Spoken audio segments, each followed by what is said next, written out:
AI.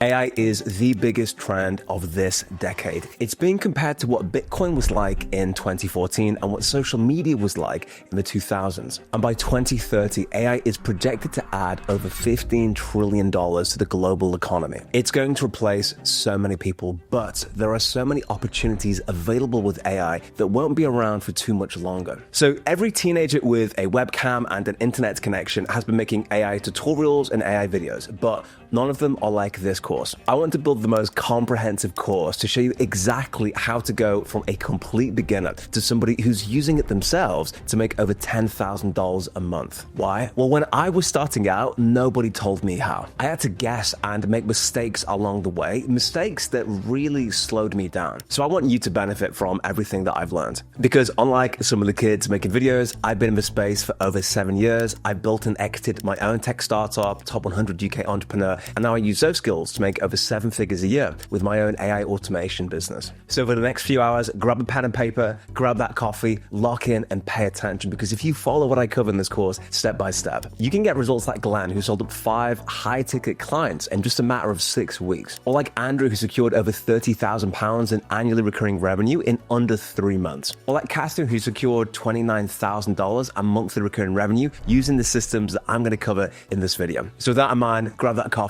and let's dive straight in. All right, beautiful people. So this is the best market in the world right now, in my opinion.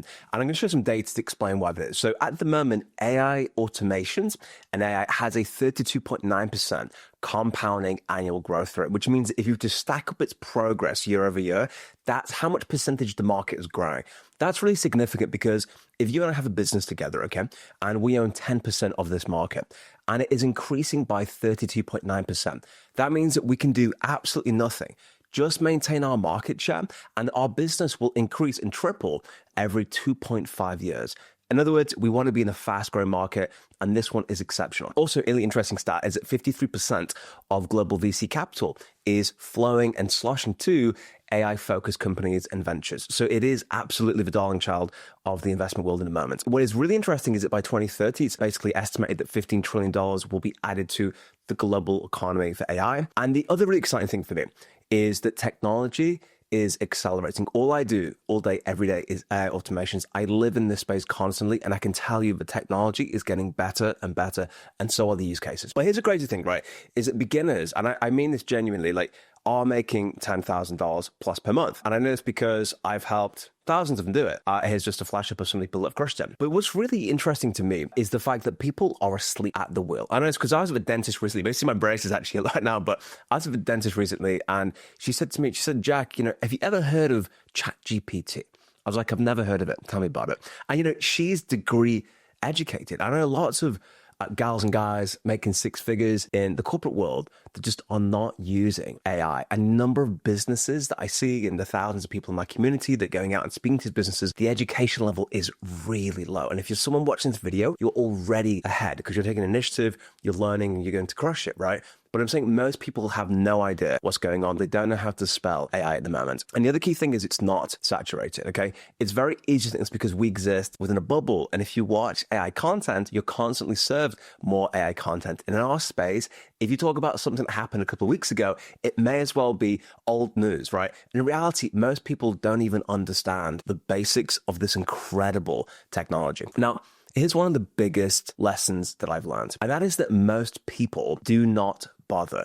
It's very easy. There was a study actually, it was discussed in the 4-hour work week, and the concept, it was simply this. They gave a task to 300 people with a very high reward. What ended up happening is nobody did it. And nobody did it because everybody thought that somebody else was doing it. The reality is that most people will never actually be consistent. But let me break that down for you just for context, okay? And I'll put it into perspective with these beautiful glasses. In reality, okay, of all the people that really get or use or would say they know about AI, the number of them that actually AI automate, in other words, they combine AI with automations, is really low, right? Roughly 2% of total global ChatGPT users pay for Plus, just to give you some perspective on that, right? And then if you get about the people who watch this video, for example, okay, 60% of them are people watch a video but never take action. 30% get started, but they get distracted. Maybe they want to get a new, fresh, beautiful coffee. I can't blame them for that, to be honest with you. 7% may get shiny object syndrome and be consistent, but only 1 out of 100 people will ever be consistent and do the work. If you just do the inputs and stick with it, you'll crush it. Now, one of the key things about AI automations in the AI industry is the fact that the value delivery is insane. And by value delivery, I mean like your inputs as a ratio to your outputs and how valuable the thing is to businesses. We can build dashboards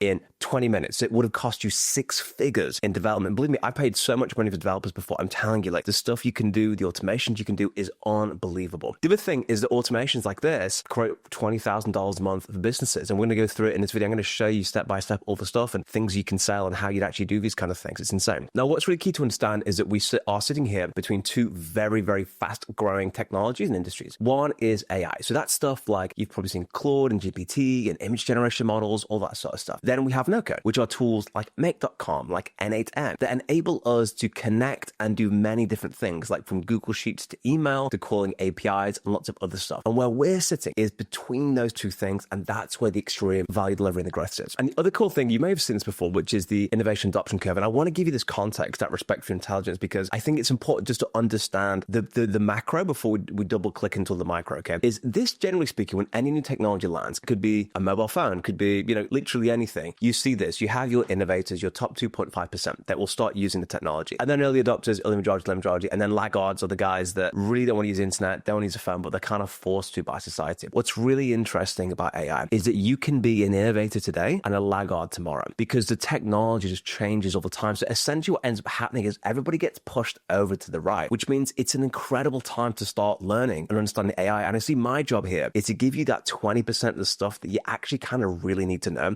that will give you 80% of the results. So what on earth is the catch? Because this sounds freaking unbelievable, right? Well, it needs the dirty 4-letter word, which is, if you're not familiar with it, it's work. Actually, when I met Hormozy, I was at school games and met loads of entrepreneurs, the least of whom was making 40K a month, and I've been there a few times now. The biggest takeaway I had from that conversation is that I need to do more the dirty 4-letter word, which is work. None of this works unless you can be consistent and apply and do the actual ABCs. Like, you can give the perfect strategy. You could have dropped Waze's business plan on Google's desk or OpenAI's business plan on Anthropic's desk, and they do nothing because it requires execution. Ideas are worth very little. It's actually all the work. You have to do the work. And it's difficult. You will be working even on weekends. This was the one of the things when I first started my own tech startup is I had my day job and then I built my startup in the evenings and weekends. So I was in Costa Coffee at the weekend, drinking, and I had huge cups, honestly. It's like bowls of coffee basically. And you're gonna be doing that, which means that you might not be able to make your auntie, sister's, best friend's, daughter's wedding. And that's just the trade-off. In my opinion, it's worth the trade-off. I would make that trade every day of the week so you can live like a really cool life and go where you want to and do what you want to do. But just for context, you are going to be working even on weekends, especially if you've got a job. And you need to take a long-term perspective. If your mindset is, I need to make money by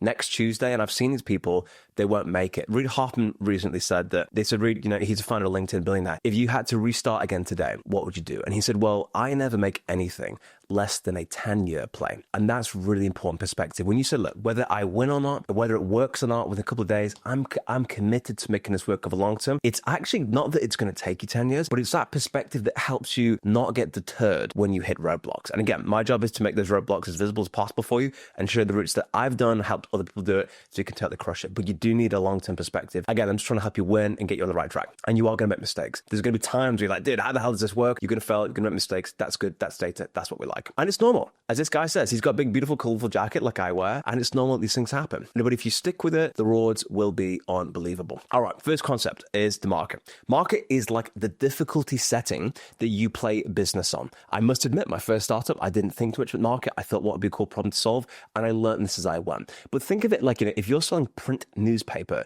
whose, as an industry is going down every month, that is really difficult. Like I said earlier, the market is increasing, which is kind of like an accelerant. Think of most people who really, really crush it. Nobody didn't work hard and crush it, but the market is a key thing. So think about this as when you're deciding what to do with your precious time investment, your difficulty setting, okay? I'd say AI puts you on cheat code mode. I'd put it one below easy. It's literally that powerful. All right, cool. Jack, that's decent, but how do I win? Well, this is what it takes, okay? You need to have $1 million niche. You need a good offer. You need to have technical skills. You don't need to be a technical genius. This works if you do no code. I'm not a coder. I don't have any coding background. Yeah, I've sold thousands and thousands and thousands in AI automations. I have a 7-figure business doing this. You need commercial acumen. You need to know how to get customers, and you need to know how to deliver it. And I'm going to show you to do all those things in this beautiful video. Because, of course, we will cover it step by step. You're also going to learn the 5 dragons of AI. So I'm going to show you the top 5 prominent business opportunities that you can look at. We're going to double click into one of them. I'm going to show you step by step how you drive and make that a reality. I'm going to show you the easiest things to sell. I'm going to show you how to build your AI business. We're going to cover your $1 million niche. We're going to get customers and way more. And hopefully you will be timestamped below so you can go through and have a rock and roll good time. But none of this will work unless you understand one thing. And that one thing is rewiring your money brain. And I can tell you now, if you don't follow these psychological concepts I'm going to show you very briefly, you will fail at some point. I've just seen it too many times and I want you to win. So I'm going to take a couple of minutes and do it. You can skip ahead if you've seen it, but I think it's so important. What do I mean by rewiring your brain? Well, you need to first of all understand, and it's a limiting belief a lot of us have, is that I can't possibly sell that for thousands. Yes, you can, as these green things on the screen show you. I've done it so many times. You really, really can. And I've seen people go from beginner to doing a lot, okay? You can sell things like this, meeting subscribers, or this tone of voice social automation, or even this chatbot rack systems. Quick aside, by the way, when I was in Germany doing one of my community meetups, one of the guys came to me, and I have this every country I go to, and I speak to my community. They said, dude, just to let you know, dude, I sold this exact automation to the mayor of my town for like $25,000, $30,000, bro. Thank you. I said, dude, awesome, congrats. And this is why I do it. I freaking loved it. I have people come and tell me all the time they can do it. And this isn't saying that these are the 3 you need to go and sell right now, although you could do it. It's more about the fact that you need to understand that like people do buy this stuff because ultimately they're buying an outcome, not an automation. The automation is irrelevant. No one cares about how a plumber gets something working. They just want it to work. It's a really key concept. So people are paying for this. You need to understand that 100%. You can check all the testimonials. Like people are buying stuff like this. It does work. All right. Give you background on my story. So I was on $36,000 a year. That's where I started off. I now make over $120,000 a month. And that didn't happen overnight. But the way I think about what I teach on YouTube and when I speak to people is I think about, if I could speak to myself who was like doing a job they hated, just a complete cog in the machine, like what would I tell myself to shortcut that? Because I never had someone that could like actually explain stuff like that to me. I'd never give back and explain it. The core concept with this, I want to drill down in, is this concept. You've probably seen it before. This is Robert Kiyosaki's quadrant. And you can see on the left-hand side, you have this idea of employee, which is what I was. I had a job. And the essential idea is that you work your way down through this, right? So you go from employee to self-employed, you own your job. So basically you're not being paid by somebody, but you're kind of self-employed. You have a business, you have systems that work for you, and then ultimately down to the investor quadrant. Okay, so I want you to hold this lens because this is an important concept to understand how you're going to crush this, okay? Now look, there's 2 numbers you need to know. One is how much value do you create? That's a simple question, okay? How much value are you creating? You take Amazon, Jeff Bezos, create a lot of value, right? Because I can order something on Amazon and get it here in a couple of hours. Pretty freaking valuable. But it's also actually of that value, how much of it are you capturing? There are a lot of business ideas, by the way, that are really cool, but you cannot capture the value. You need created value and you need captured value. That's the bit that actually drives the numbers for you. So there are 4 levels to this when I think about this.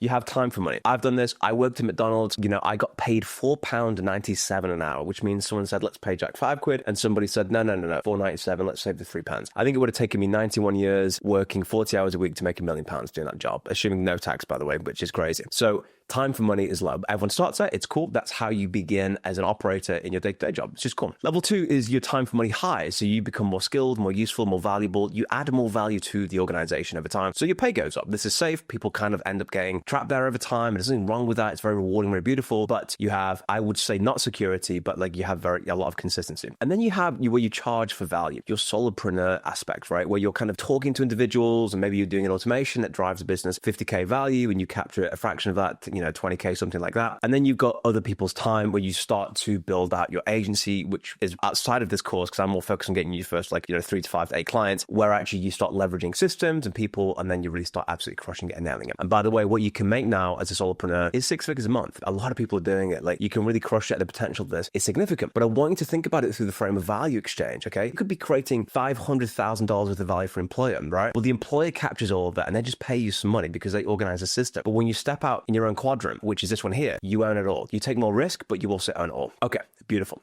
So with that in mind, it really underscores why we lead with value. And we do that in terms of how we get clients and also with the business. So ultimately, you don't want to be in an industry that's not making an impact or adding value to consumers. Now, key principle here is you are selling results, not AI. I have a client say, look, I don't care how it works. I just care that it happens. I had clients tell me that. It's so true. Nobody cares what systems, and people write things like we use XYZ, blah, blah, blah. Nobody really cares about it. And actually, if they knew enough about it to understand what you just wrote, they wouldn't need you anyway. Okay. The point is that like you're selling an outcome. You're not selling AI. You're never selling AI. You're only ever selling an outcome. My big belief is that quality fast exceeds quantity in terms of how we capture customers, which I want you to understand is that it's better to have a few high quality relationships and approaches than many what we call spray and pray. We all know that person who's applied to 1,000 jobs and unfortunately not getting any because you're doing low volume, low quality across significance. And I'm going to double click and show you how you action that. The goal for this whole video really is to get you the complete roadmap to getting your first 5 clients. And what we're going to do is use the actual data. So hundreds and hundreds of AI automation agencies that I've spoken to, the thousands people I've coached, and what we know that's working, what they're selling, and what I've personally seen to absolutely help you crush it. And before going into that in detail, you need to understand the 5 critical areas that you can actually derive value and income from AI. And I call them the 5 dragons of AI. These are 5 different opportunities you can have. We've got AI automation agency, the SaaS, faceless content, career, and education. Now, there's one I believe is a very clear winner, but I'm going to run you through all 5 so you're aware of all the opportunities in the AI landscape. Quite a pretty cool life. And they all have their pluses and minuses, but I'm going to shift this context, and then we're going to double click and go deeper. Starting over here with education. So what is it essentially? Fundamentally, what we're doing with education is, you might have guessed it, we're just teaching people about AI, all right? Now, the customer here is usually, the people who are curious in technology. They could be businesses, they could be consumers, whoever you like. And the model itself is driven by one-to-one consultation, of which I know people make some good money doing that sort of stuff. You can be a coach or you can create a community. Now, even if you don't want to quote unquote teach, it can be really good for your brand and getting clients to share your knowledge and expertise to help them get to a certain outcome. So it's got a lot of value in that sense. Now, in terms of the pros, very high margin on digital products. Typically, you're looking at margin rates of 80% and higher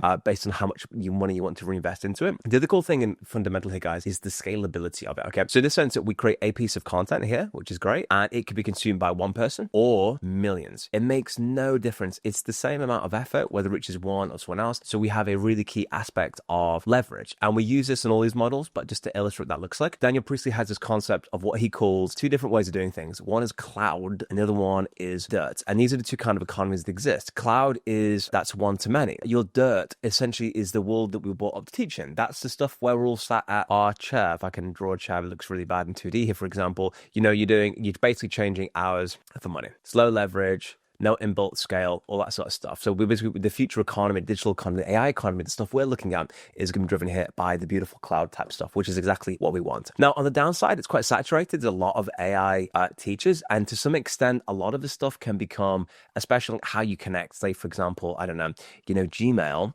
to something like Airtable, okay, can be what is known as commoditized, right? And when something becomes a commodity, it basically means is, hey, I could learn that skill from you or someone else. It's then really about like the second phase, which is like why you are specifically. So with this, you can do things like you can create a school community like I've got. I'm really proud of where we're at with ours. A big one is churn. That's one of the cons of the teacher model. I'm really proud to say in our community, for example, our churn rate is 5.60%. Just your context, what that means is average is 20%. High would be 30, excellent would be 10. And churn, basically you're always focused on churn. Like we talk about every week, it's really key to us. It's about user experience. It really makes a difference on helping people get the outcomes they want to. So we're really proud of that and all the beautiful people on the journey with us. Awesome, cool. So that is teaching. So whether you are going into the education space or you actually just want to enhance it, it's worth considering education. Second of all, we've got career. Now this one's a really silent dragon that not many people know. So one of my accelerator, I've got a guy who works for a very large company, very senior role, and he has become basically the go-to AI person, right? What does that mean? It means the essential idea of the career is that you don't even need to be like an AI researcher like a couple of my friends are. Effectively, what you are is you're the guy that just kind of knows stuff, right?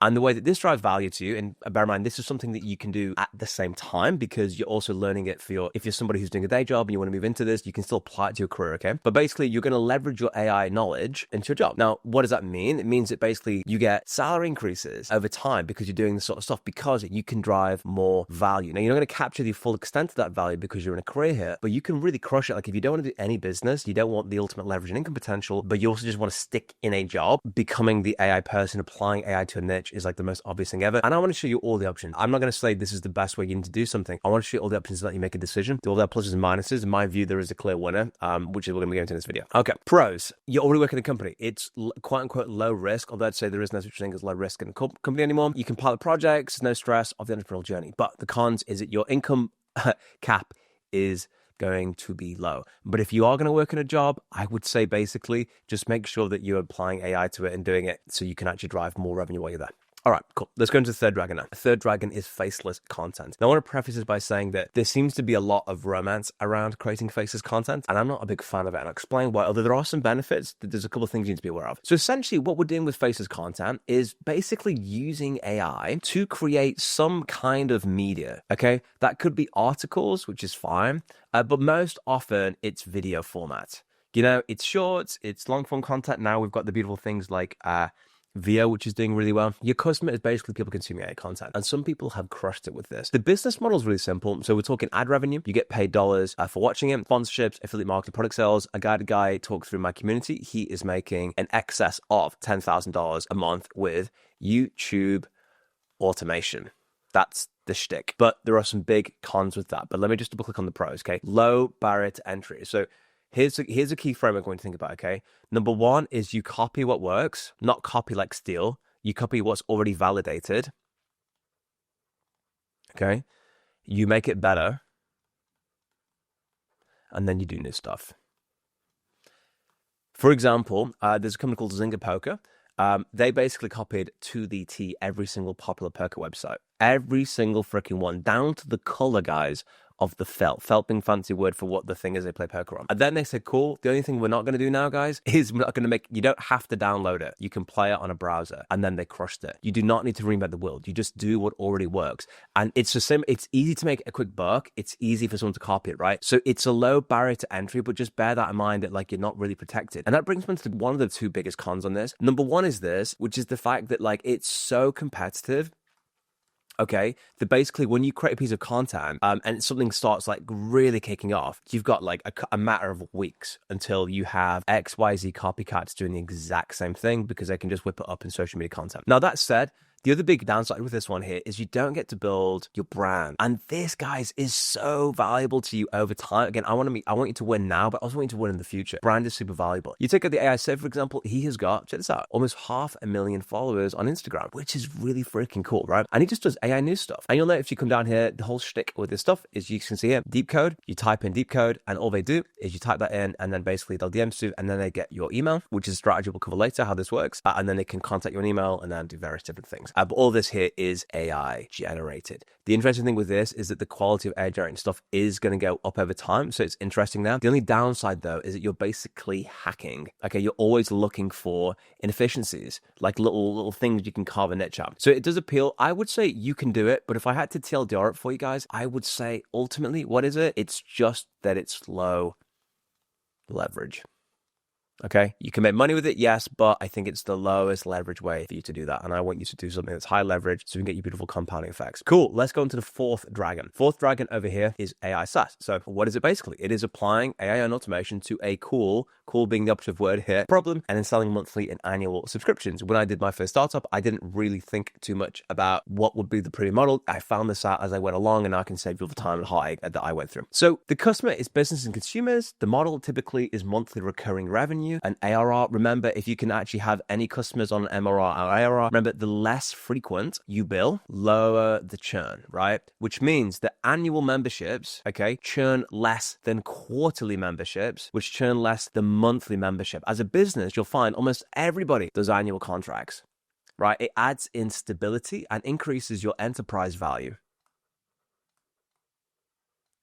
Because the churn, generally speaking, with businesses is way lower than consumers. I mean, even when Moses was talking about this recently on Netflix, people still cancel Netflix, even though it's like so valuable because they don't see it. So you always got this churn battle with customers in that sense. Cool. So the pros, recurring revenue, predictable cash flow. One thing I call out here, it's interesting. If you take my last startup, for example, okay, I bought on my CTO. I gave him 10% in the end on what we call sweat equity. This is before we'd made loads of money, but we'd had really great traction. Now, interestingly, and he did very well with that 10% actually. But what was interesting is if I were to build this today, I would not need him at all. I could do it all completely with AI, with the AI systems that I teach on this channel and all that sort of stuff works. I could literally automate all of it. It wouldn't be required. Isn't that really fascinating? So in AI SaaS, we have a window now where people with ideas can actually build things that they have never dreamed of. You still need some degree of programming if you want to build it stable, because there's a big thing we talk about, which are the unknowns. And you don't know what you don't know, okay? So that said, we will eventually get to a point, I mean, there is some speculation this happens within the next 5 to 7 years, where SaaS is a thing, AI is basically going to do it all anyway. But we're not there yet. We're at this kind of beautiful opportunity intersection where it's now possible, but with a few barriers, which means that not everyone's going to do it. And we're not yet at the whole complete done tick, don't bother anymore. So there's a window now in AI SaaS, and we've not seen all the companies come through. Lots of stories, guys, making millions of that. It's very, very cool. To give you a couple of examples of that, you're obviously fighting against churn. It's slow to make money. The way you make money with SaaS, by the way, in a technology product is it's this, okay? And then it's a little of this like that. Basically, it just takes time. It takes a lot of time to do it. You're not going to make money for ages, okay? We call this valley of death, where most people quit. You'll find this powerful and everything, like same with YouTube, Instagram, LinkedIn, no results, all the results. In fact, I should put this down at the bottom, right? The graph should be like here because you got no results. Cool. And examples of that, Blitato, with Sabrina, who founded that, her whole model is she does Yap videos on things like TikTok, and she points people to the platform using Blitato, and she just kind of gets good exposure at the top of the funnel, and then they work down the funnel, they get into the email, and then from the email they get pushed out to Blitato, which is the kind of funnel. Then we've got Horsey AI, beautiful member of our community. This one basically, as an example, is a Chrome extension. You think you can't make money with Chrome extension, guys? Think again. Think of PayPal Honey. I know we had a lot of controversy with those guys, but they made a crushing with that. You install it in Chrome and it's a summarize YouTube videos, and you can see here you can buy stuff. So shout out to you, bro. I did a video on Chrome extensions and stuff, and this guy's have found it and crushed it, and he's done a really good job. He should be proud of himself. It's a very cool plugin. I love it. And then you've got these guys here, which is Bolt and Lovable. Little hack, by the way. If you're building software, you want to make it what I would call AI adjacent,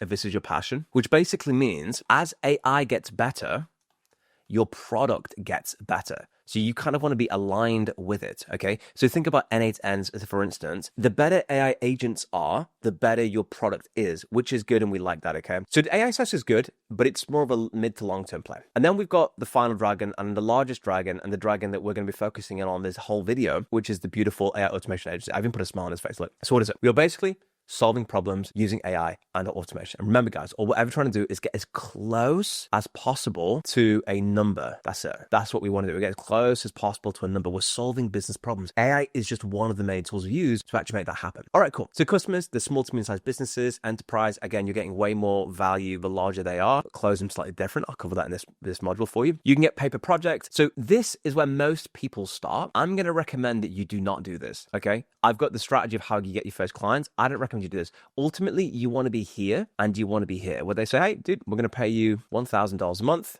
and we just want you on retainer. So if we need help with X, Y, or Z, you can help us out. Does that sound cool? Beautiful. And then you get paper project, and you want to do that value-based pricing, okay? And ideally, lock in monthly retainers so you can build those consultancy fees. No, also prep, high-value contracts. This, in my opinion, is the fastest way of all the methods to $10,000 a month. It just is. It just is. You find the customer and you get it. It adds so much value. It's just the fastest way to do that. I've seen it happen so many times. It's very scalable. The margins are beautiful. It's low supply because at the moment, like, demand outstrips supply significantly, and you can productize it. Productization is basically just the process. I'll just zoom in so I can show you a bit different. Once you've done and serviced, say, 5 clients, you then have a conversation that says, hey, what I've noticed is like 4 of these clients really like this thing here. Cool. Well, what we'll do, we'll turn X into a product, right? And then we can start doing the cycle of how we market that product. Okay. And essentially then it becomes an off-the-shelf solution. And we know they want it because the avatar really has that problem, right? And then your margins go through the roof. They just go up and crush it, right? And you productize it, and then you implement it. Your costs go down, your margins go up. It's freaking beautiful. Now, cons, it's time intensive to start learning the technical thing. There is some client dependency in scope creep, but overall, this is the most important one ever. And actually, one of the things you'll find is that the technical stuff is not really your barrier to entry.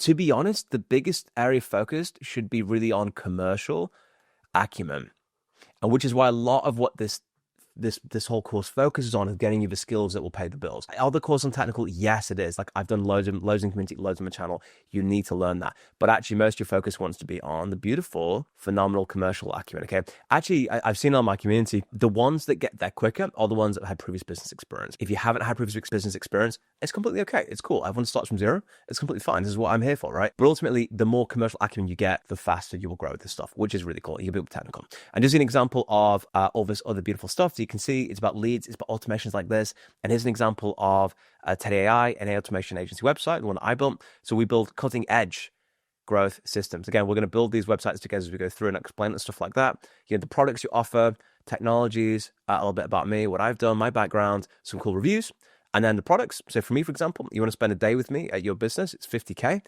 If you want a fractional AI consultant, That is 9K a month. And if you want custom builds, we do that variably, and then they can unlock these various different buttons if they want to go ahead and crush it and unlock that core value. And obviously, one of the key things we do here is work on what is known as an ROI basis.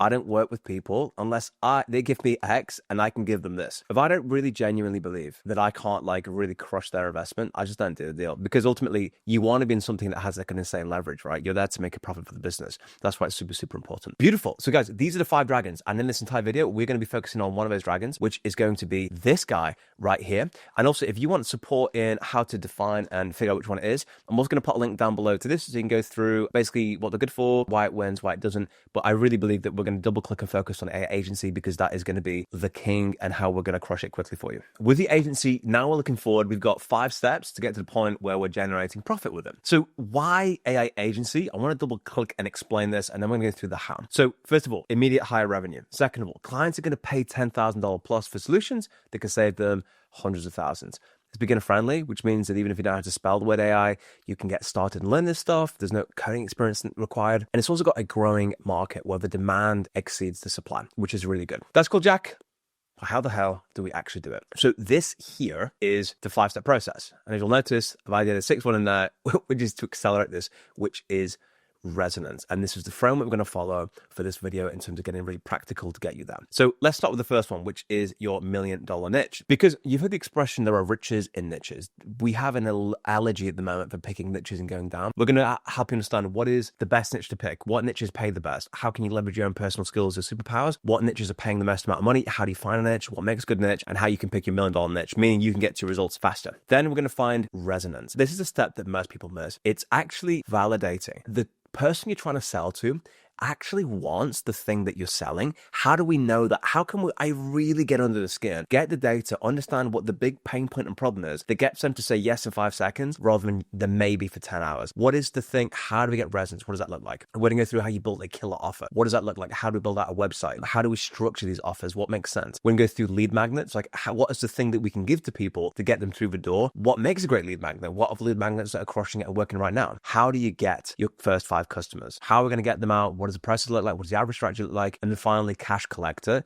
which is all the stuff around driving the revenue. So you can go further, okay? $1 million niche. Let's actually start with that and think about what that physically looks like. All right, so what makes a good niche is, first of all, they have money, okay? Second of all, they're typically service-based, and I'll explain what I mean by that in a second, right? They're easy to find. They're also typically digital when you think about it. You have an advantage, and by that, what I mean by that is, let's say, for example, you have 10 years experience working for law firms. That's an advantage. You understand the customer, you understand the pain point, you understand, the process is better than a random person could never possibly understand. That's your unfair advantage. Easy to find. Let's say that you want to target, I don't know, say millionaires with, size 15 shoes. Okay, great. We can find millionaires, but actually how the hell do we find that particular avatar? It's an extreme example, but the point is, if you can't find that, it's going to be difficult for you to actually service them. Has money. I've had so many good ideas that would crush it for students, but I just never did it. I never did it because students have what is known as no money. And fundamentally, we want it to be in a growing market. In other words, we're not targeting printing press. So your $1 million niche needs to typically fit this stuff. And by that, I mean, they're also not brick and mortar, right? I don't really want to be selling to your local hardware stores, right? They're more physical transaction. We want it more in the digital world, which is more in the AI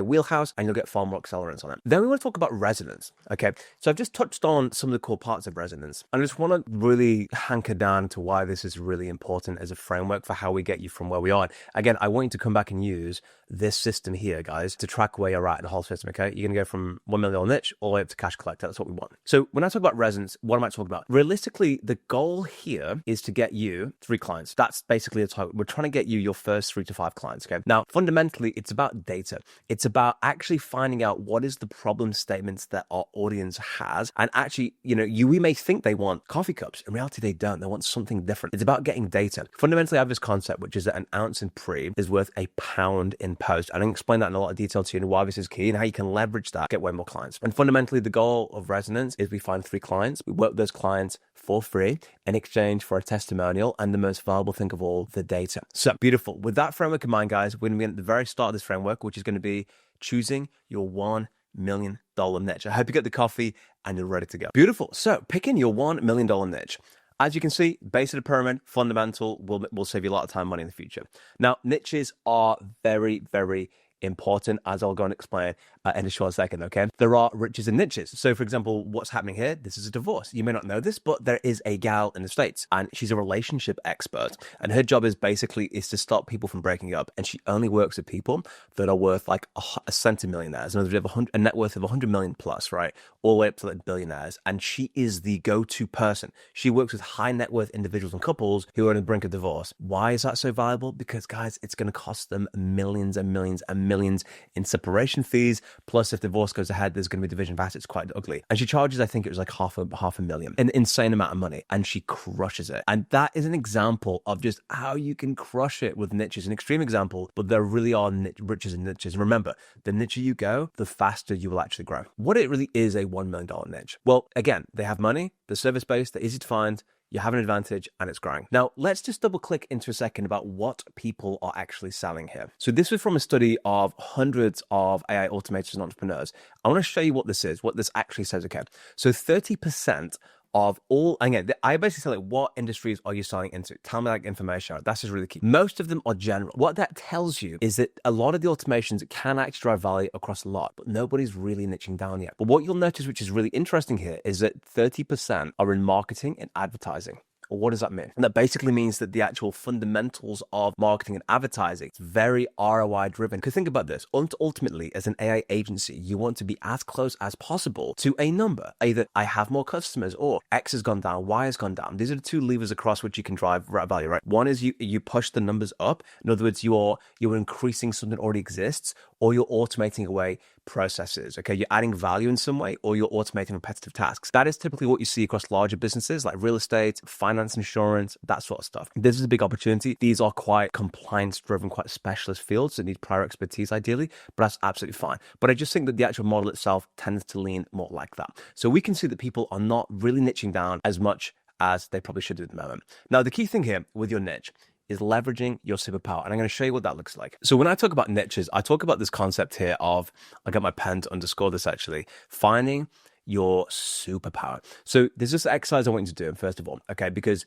where you start is really important. And essentially what we do is we just think about what I call the 1 out of 100 exercise, which is, you know, if I was on the street with, say, a random, there's me, okay, let me just make sure I've got the muscles on my arms here, okay. Some say this isn't necessary. I kind of say it is necessary with my baseball cap as well. Okay, cool. So I'm on the street, right? If there was 100 other people, okay, what am I likely to be the best at, okay, or 1,000 people out of top 10 people? You know, you may say something like, it's not even best, but you could say it's more like, what are your 1 out of 100 skill sets? Well, for me, you may say, well, I probably know more about YouTube, right? I'm not an expert, but I probably know about YouTube. I probably also know more stuff about AI. Okay, great. What else do I know? Automations. Okay, awesome. What else have I got? And let's say, for example, you got 10 years experience in property. Okay, this is interesting. And then you've got maybe that, and you can see what starts to happen is you stack these things up. Now, here's a crazy number, right? If you have 1 out of 100 skill sets, right? And this all is 1 out of 100 skill sets, right? If you stack 3 of those together, you have a 1 out of 1 million skill sets. That's how crazy this stuff scales. And what I want you to do is think about your 8 or 9 skill sets. And essentially this becomes your superpower, right? Because that's unique about you. I've met hundreds of people from our community around the world, Germany, London, LA,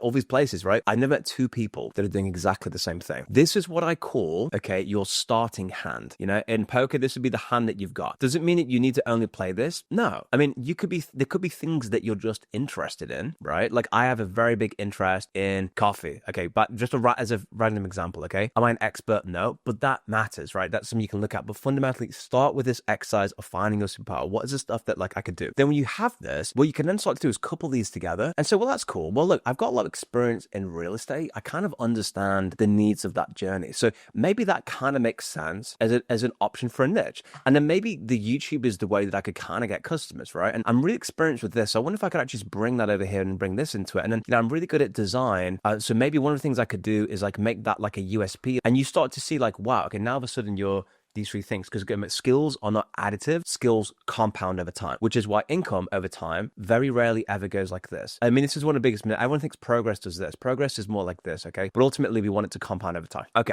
Now, when it comes to actually getting your niche, you need to get to the point where you can identify these 3 things, okay? Number 1 is your avatar. This is who am I helping, right? Second of all is the problem. This is like why and what, basically, right? Like, what is the thing you're helping them to solve? What is removed by you being there? And the method is the means by which you do this. This is the how, okay? So if I just said the what, the who, the problem you're solving, who you're helping, and how you're doing it. That's it. I call it the APM framework, okay? So essentially, you want to get a sentence that looks like this. So for example, and this is somebody who I know, you could say, for example, I help businesses make money on YouTube. Again, it doesn't need to just be exactly these things, like in terms of buy and whatever. But for example, there you go. I help businesses make money. Okay. We've got the avatar. We've got the problem that you solve. And for example, the problem you can solve here is like, they've got a great product, but they don't know how to make videos to convert, or they don't know how to get the different levels of funnels, okay? And they come onto YouTube. Little tip, by the way, is, ultimately lots of stuff, you need to become really good at what I would call this theory, and this is what it is called, theory of constraints, okay? And one of the things that you'll realize, shiny objects only get shinier, but the idea is you always got to focus on the one most important thing. What is the biggest constraint? So the classic example is you and I run a car factory together, okay? And we're trying to get as many of these puppies, these beautiful little cars, out of the factory, okay? These circles of cars. But the problem is this, we can do 1,000 tires a day, we can do 500 bonnets, but the number of engines we can do is one a day, which basically means it doesn't actually matter the level of everything else. If this here is capped at 1, it is irrelevant. So you must always have a theory of constraints. And this is the idea of like, there is a constraining factor at all times. For example, the big flip-flop switch you'll see is sales and delivery. One of these two things is usually on fire at any given time. And I'm telling you, you think sales problems are probably, you wait to get delivery issues, okay? So you have this sort of seesaw, okay? As one goes up, the other goes down, typically. And so your focus is always going from one to the other, and it's classic, more levels, more devils. So you've always got to be thinking about what's my main focus, okay? And you'll have this when you start to work on this stuff, right? Like, actually, I'm getting the eyeballs, but I'm not converting, or I'm converting and I'm getting the eyeballs, but they're not hanging around for very long. So you kind of got to figure out where your focus needs to be on that. Now, let's think about how you can actually proposition your value. So for example, you can say time reclamation, really cool one. I build X automation system that solves this niche, 15 hours per week on repetitive tasks. One of my first startups solved 15 hours, actually, ironically, 15 hours of time for the user. That was the whole thing on which I was based on. Capacity expansion, right? This one here basically helps you do more of your client load. In other words, your biggest constraining factor is you can't service your clients. Revenue acceleration. This one is key, okay? The one thing everyone in business has in common, guys, they want more revenue. They want more revenue. This is what I'm trying to do, is you've got you, okay? And we'll just say this is the thing that you offer, right? And then we've got over here the client's number. You need to be as close to this as possible. When you're explaining something, it needs to be the case that your cause here, X, leads to Y thing happening. You want to be as close as possible to number, which is why when you're having conversation with clients, and I'll cover this later, effectively what you really want to understand is, what is the pounds and pence value to you? Actually, as a number, what would your ROI be from this whole thing? Because if we could implement this X system and you're charging, for simple math, $10 for this thing, and we can double it, now all of a sudden you're getting 20. Right? So this will make you 10 additional dollars. Yeah. Well, the cost of it is $3. So would you pay 3 to make 10?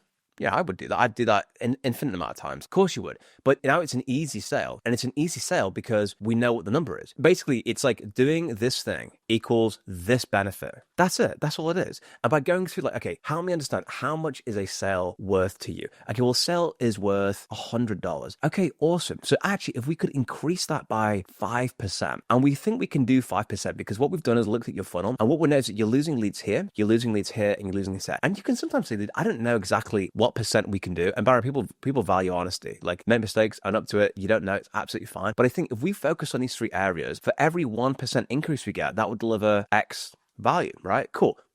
That centers the entire conversation. That's why it's so important to think of your value proposition angle, guys, and how you're going to add value. Because ultimately, who cares if you don't add value? Why are we here? You need to be adding value. Quality enhancement, eliminating human error from processes. I did a time save and quality enhancement piece because some of these are stackable as well. So if you can stack them together, that's cool. I had one that I actually had a monthly recurring revenue deal. The contract was $25K. This is actually GBP, not in dollars. I'm just writing dollars now. Minimum per year.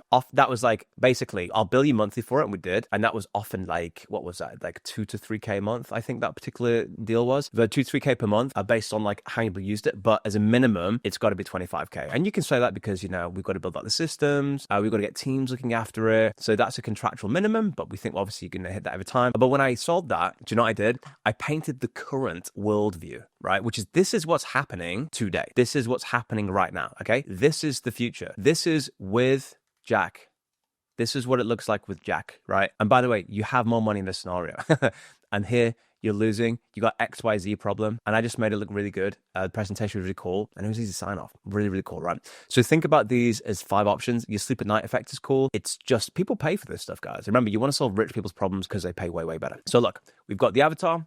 Beautiful. The pain points, the solution, and the positioning. So why don't we take a look at a beautiful example of that? So let's say, for example, we want to target Instagram influencers, okay? And we are targeting mid-tier influencers of 10 to 100,000 followers. It's not always the best way to segment it by followers, guys. I'd probably, if I was building this out for real, I'd go a little bit deeper than that. I'd think about like niches. So here I'd also plus add in make money niche, okay? Okay, awesome.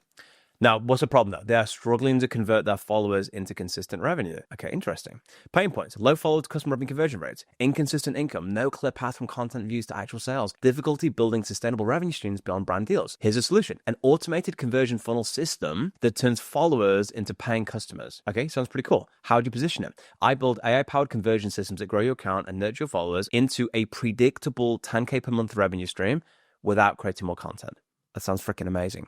ROI focus. Instead of just growing their follower accounts, this targets the ultimate goal, converting their existing audience into consistent monthly recurring revenue optimization through sales funnels, blah, blah, blah. Really freaking cool. Another example, high ticket course creators.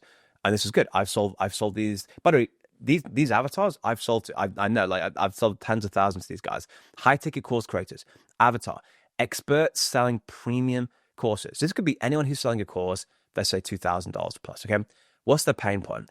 They're doing one-to-one work. We don't like it. They've got low conversion rates sales calls. Okay, ultimately, by the way, the number you're looking for sales calls, the theory behind it is roughly 30 to 35%. So the idea with this is that if you're getting above that, you should increase your prices. And below that, you should decrease. Unless that is only assuming, by the way, you're getting qualified leads. So this is assuming you've already done your lead qualification bit. That would be the first frame. If you're getting less than 35%, you need to qualify leads a little bit more. Again, assuming qualified leads. But ultimately, when it's operating perfectly, you kind of want to be converting this amount. Because remember, you have that kind of like, you've probably seen this graph, right? Where you have like, let's say customers, and you have price, right? And so it looks something like this. What you're trying to do is maximize the volume underneath it. It's not usually a straight line. It's usually something like this, right? Like that. And essentially you're trying to find the intersection, which is perfect, to get the most amount of price possible for customers. Cool. So this guy here, poor fault support sequencing, the losing leads. This is a really big one, guys. People losing leads because they're not doing the follow-up, the basics, and support requests are overwhelming creators. So what do we say? Well, we're going to do, we're going to do automated onboarding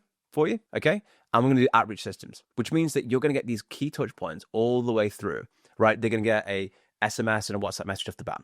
They're going to get email sequence follow-ups. They're going to get this follow-up, that follow-up. Because you're losing it. Like, there's a thing, if you respond to a customer within an hour, your conversion rates, but I believe it's something like 390%. There are people who are literally sat on the phone waiting for calls. They pick up and solve that. I mean, I think I've heard examples of paying thousands of dollars for that. So positioning, I build automated webinar systems, or it could just be Instagram systems that help course creators convert cold traffic into your sales, that live calls, spend 6 figures monthly, that hiring sales team. And crucially beyond that, your positioning could be, hey, we just help you keep more of your leads, or we can help you keep more of the customers that you actually get. So to recap, guys, your action for this module is decide $1 million niche that has these features to it, okay?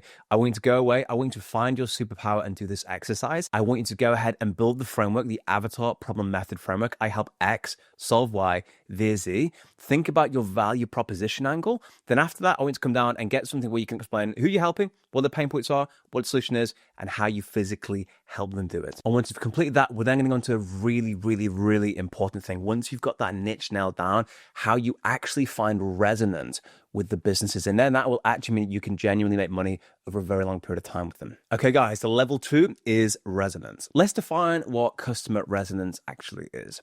So it's basically customers love the thing that you're offering. You have to dumb it down. Now, the objective of this level for you is 4 things. Number 1 is we're going to find 3 to 5 clients. We are going to offer to work for free, and we're going to get data, and we're also going to get testimonials from those clients. And this is going to give you 3 insane advantages. First of all is that we actually find the resonance. In other words, we find out what the things are from that customer that they want. That if you can express in their language their pain points, the things that they want to, like, are you a dental practice owner that cannot keep up with your inbound clients messaging you? Like, are you missing leads in between appointments? Your secretary's busy and you're losing loads of clients off the table. Yes, that's exactly right. You may think, dude, I want to sell chatbot. Well, maybe that's not the thing they need. We're finding out in the language and the specific pain points that customer needs. Really, really, really important. And we find that out by the way, guys, asking the question, if I could wave my wand and solve one problem for you, what would it be? It's going to save you a lot of time. I'm a big believer an ounce in pre is worth a pound in purse. Now, it's like, this is less speed, more haste. You are going to go further with more what is known as proof and credibility. You probably noticed as I started this video off, I told you what I'd done. My proof, it's like, it's a subtext to every single video or content you read. Like, it's like, why listen to you? And actually by getting testimonials and the data, you're going to be able to pinpoint and find out what it is you need to do specifically way, way, way quicker. It's going to save you a lot of time. And I want you to save that. I don't want you to waste time. And crucially, we're going to get testimonials. Testimonials equal proof, and proof equals more clients, which is exactly what we want. Plus, they also turn into paying clients anyway. I mean, I literally, in my school community a second ago, in fact, I'm even going to pull it up right now. It's that crazy. I'm going to show you this right now, okay? If I come over and show you first client unlocked 5 hours ago. Check this out. Monday onboarding call, saw an Instagram story. Awesome. If we come down here, no upfront AI concierge development with no upfront fees, but flipped it to a commission subscription-based structure. Guys, I'm telling you, most of these things, which I'll come into in a second, actually end up turning into paying clients anyway. Like they do, they just naturally do. And here's the other thing about it, right? I'm going to show you this right now, okay? So I've got resonance in. Before I show you what this is, I'm going to pull my pen out and illustrate a really key point. Beautiful. Okay, here's the thing. When you're offering to work for free, essentially we do this matrix, right? And I call this the value difficulty matrix, okay? It's very simple, but you know what? Complexity, by the way, can be a sign of laziness. You don't need to make things too complicated sometimes. So the idea is this, okay? You sit down with the client and you basically are figuring out these quadrants, right? What's all the stuff we could do, all the problems we could solve? And we say, how valuable is it? Okay, on a scale of 1 to 10. And then we're asking, how difficult is it to implement that thing? So then down here, you have your things that are high value, easy to do, like systems you've already built, okay? We call this the golden zone, okay? The gold zone. We freaking love the gold zone, okay? That is where you would focus, right? Then up here, you have the high value, but it's tough to implement, right? And we call this 80%, all right? That's where we spend 80% of our time once we've blasted everything out of the gold zone. And then down here is low value. It's easy to do, but it's not really going to change our business. 20%, also known as the quick wins. And then finally, at the top left, we have hard to do, not that much value, and we call this one do it later, or not important. Now, the strategy here is basically what you do is you focus specifically on the gold zone and blast all those gold zones out. And when that's complete, you go here as number 2, and here is number 3. And then actually, by the time you're here, there'll be more stuff down here anyway. But what's the point? When you're talking to these people to do something for free, before I get into some of the concepts around resonance, essentially what we're saying we're going to do is we're going to identify one clearly defined, okay, value prop that we can solve that has a very clear boundary to it. And what you're going to do is they're going to come to you guys and they're going to expect this. You're going to give them this. You're going to blow them away, and they're going to think, Jack, if this is what I get for free, what on earth is the paid stuff going to be like? I have to come and get involved with that stuff, okay? So this is how it's going to work. And by the way, guys, have this conversation, because what this is also, guys, is known as, you might have guessed it, right? A roadmap. And everything has what? Like we said before, right? An ROI to it, a pounds and pence ROI that we can attach to it. So, hey, all these gold zones, like this one here is going to be worth $30,000. Awesome, this one's worth 20. It's like, okay, cool. And then it's like, well, great, could you just do the stuff then, please? Like, yeah, of course I can, 100%. Of course, that comes with the price. You want to do that, but it's awesome. And again, we're doing this in exchange for testimonials. It's like, hey, I'll come out, I'll build it for free. I just want to learn about the problem. I just want to understand more. It's not a sales conversation. This is what it's not a sales conversation. You're saying, dude, I'm an AI automator. I love this stuff. I want to help dentists like you. I want to help medical practices like you.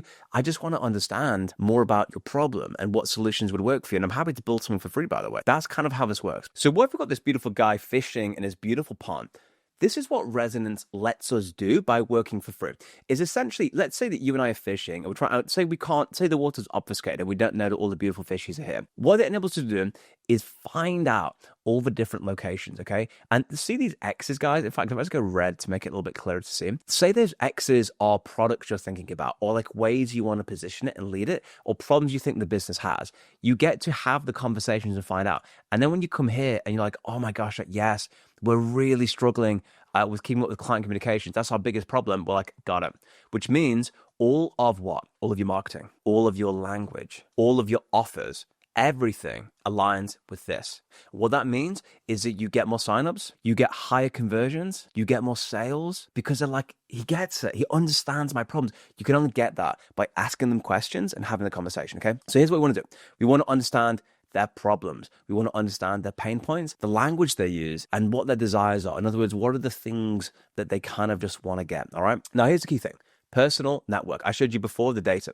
And what does the data say? The data says that over 80% of people get their first client from a personal network. What does that look like? That's like having conversations to your friends, your family, colleagues, different people that you've worked with before, okay? So for example, one thing I'd recommend you say is you've got to make it your thing. So you've got to say, I am an AI automator, or I am a whatever it is, okay? And essentially what you say to people is like, hey, do you know anybody, or do you know any X's that are looking for Y? By the way, just so if you know any dental practices that would love to get more clients, let me know. Okay, awesome. Now, here's the key cool thing about this, right? Let's say you have a personal network of 80 people. Let's say you're Mr. Popular, okay? You know, 80 people. Oh, by the way, these could be acquaintances, the people that I would consider acquaintances I don't speak to and have a coffee with every day, but I love and appreciate and would help in any need they want to. And there's probably people that feel that way for me. Now, here's the thing. When you say to 80 people, did I do this thing to help this person? You know, maybe, and you say, do you know anybody? Some will say, hey, that's me. Like, you know, PT example is, do you know anybody would love to get to like 10% body fat? I'm running this thing. It's like half price just to build my testimonials. I've done it myself, blah, blah, blah.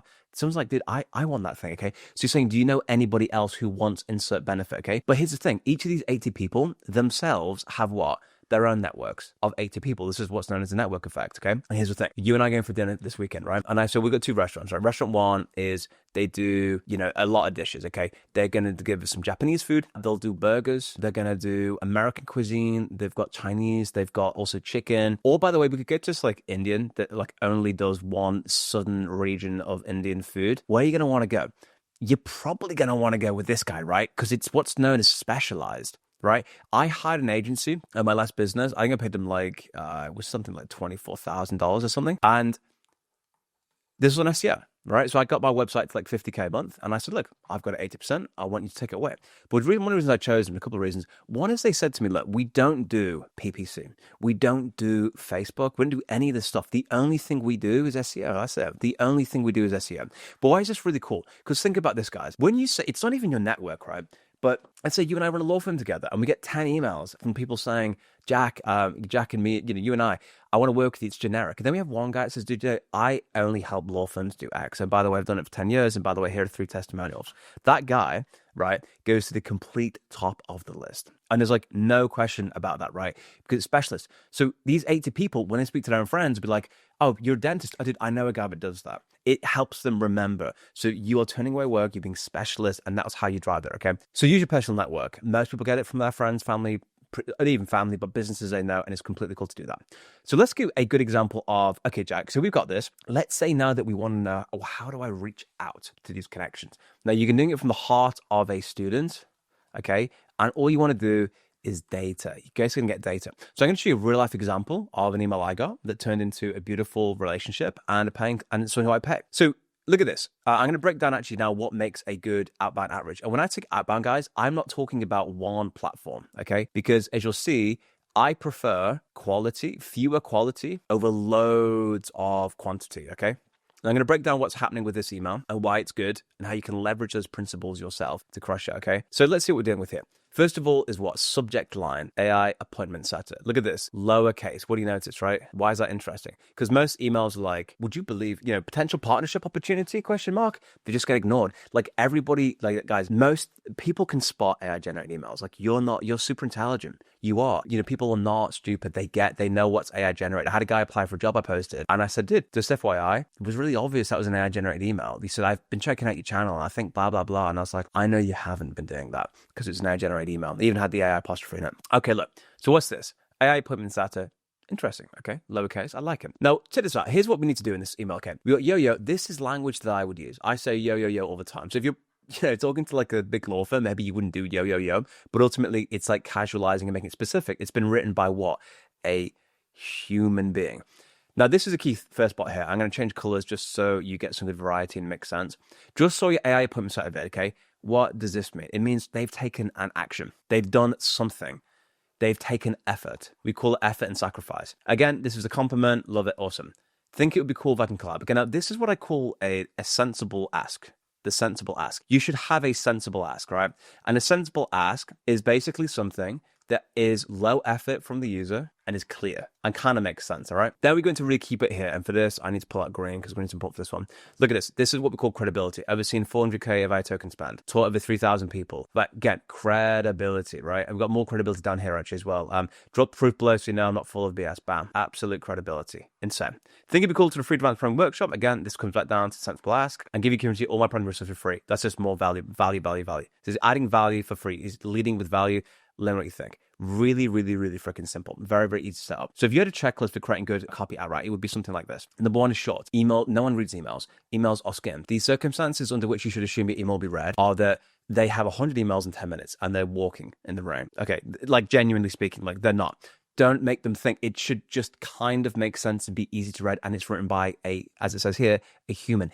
AI slop gets ignored. How much AI generated garbage you just not read? Like, honestly, like this is what most people are doing. Like, it's not tough to beat most people. People can tell when it's human. And AI presents as low effort and you don't get a second look. And I even experienced myself personally. Someone sent me an email. Key.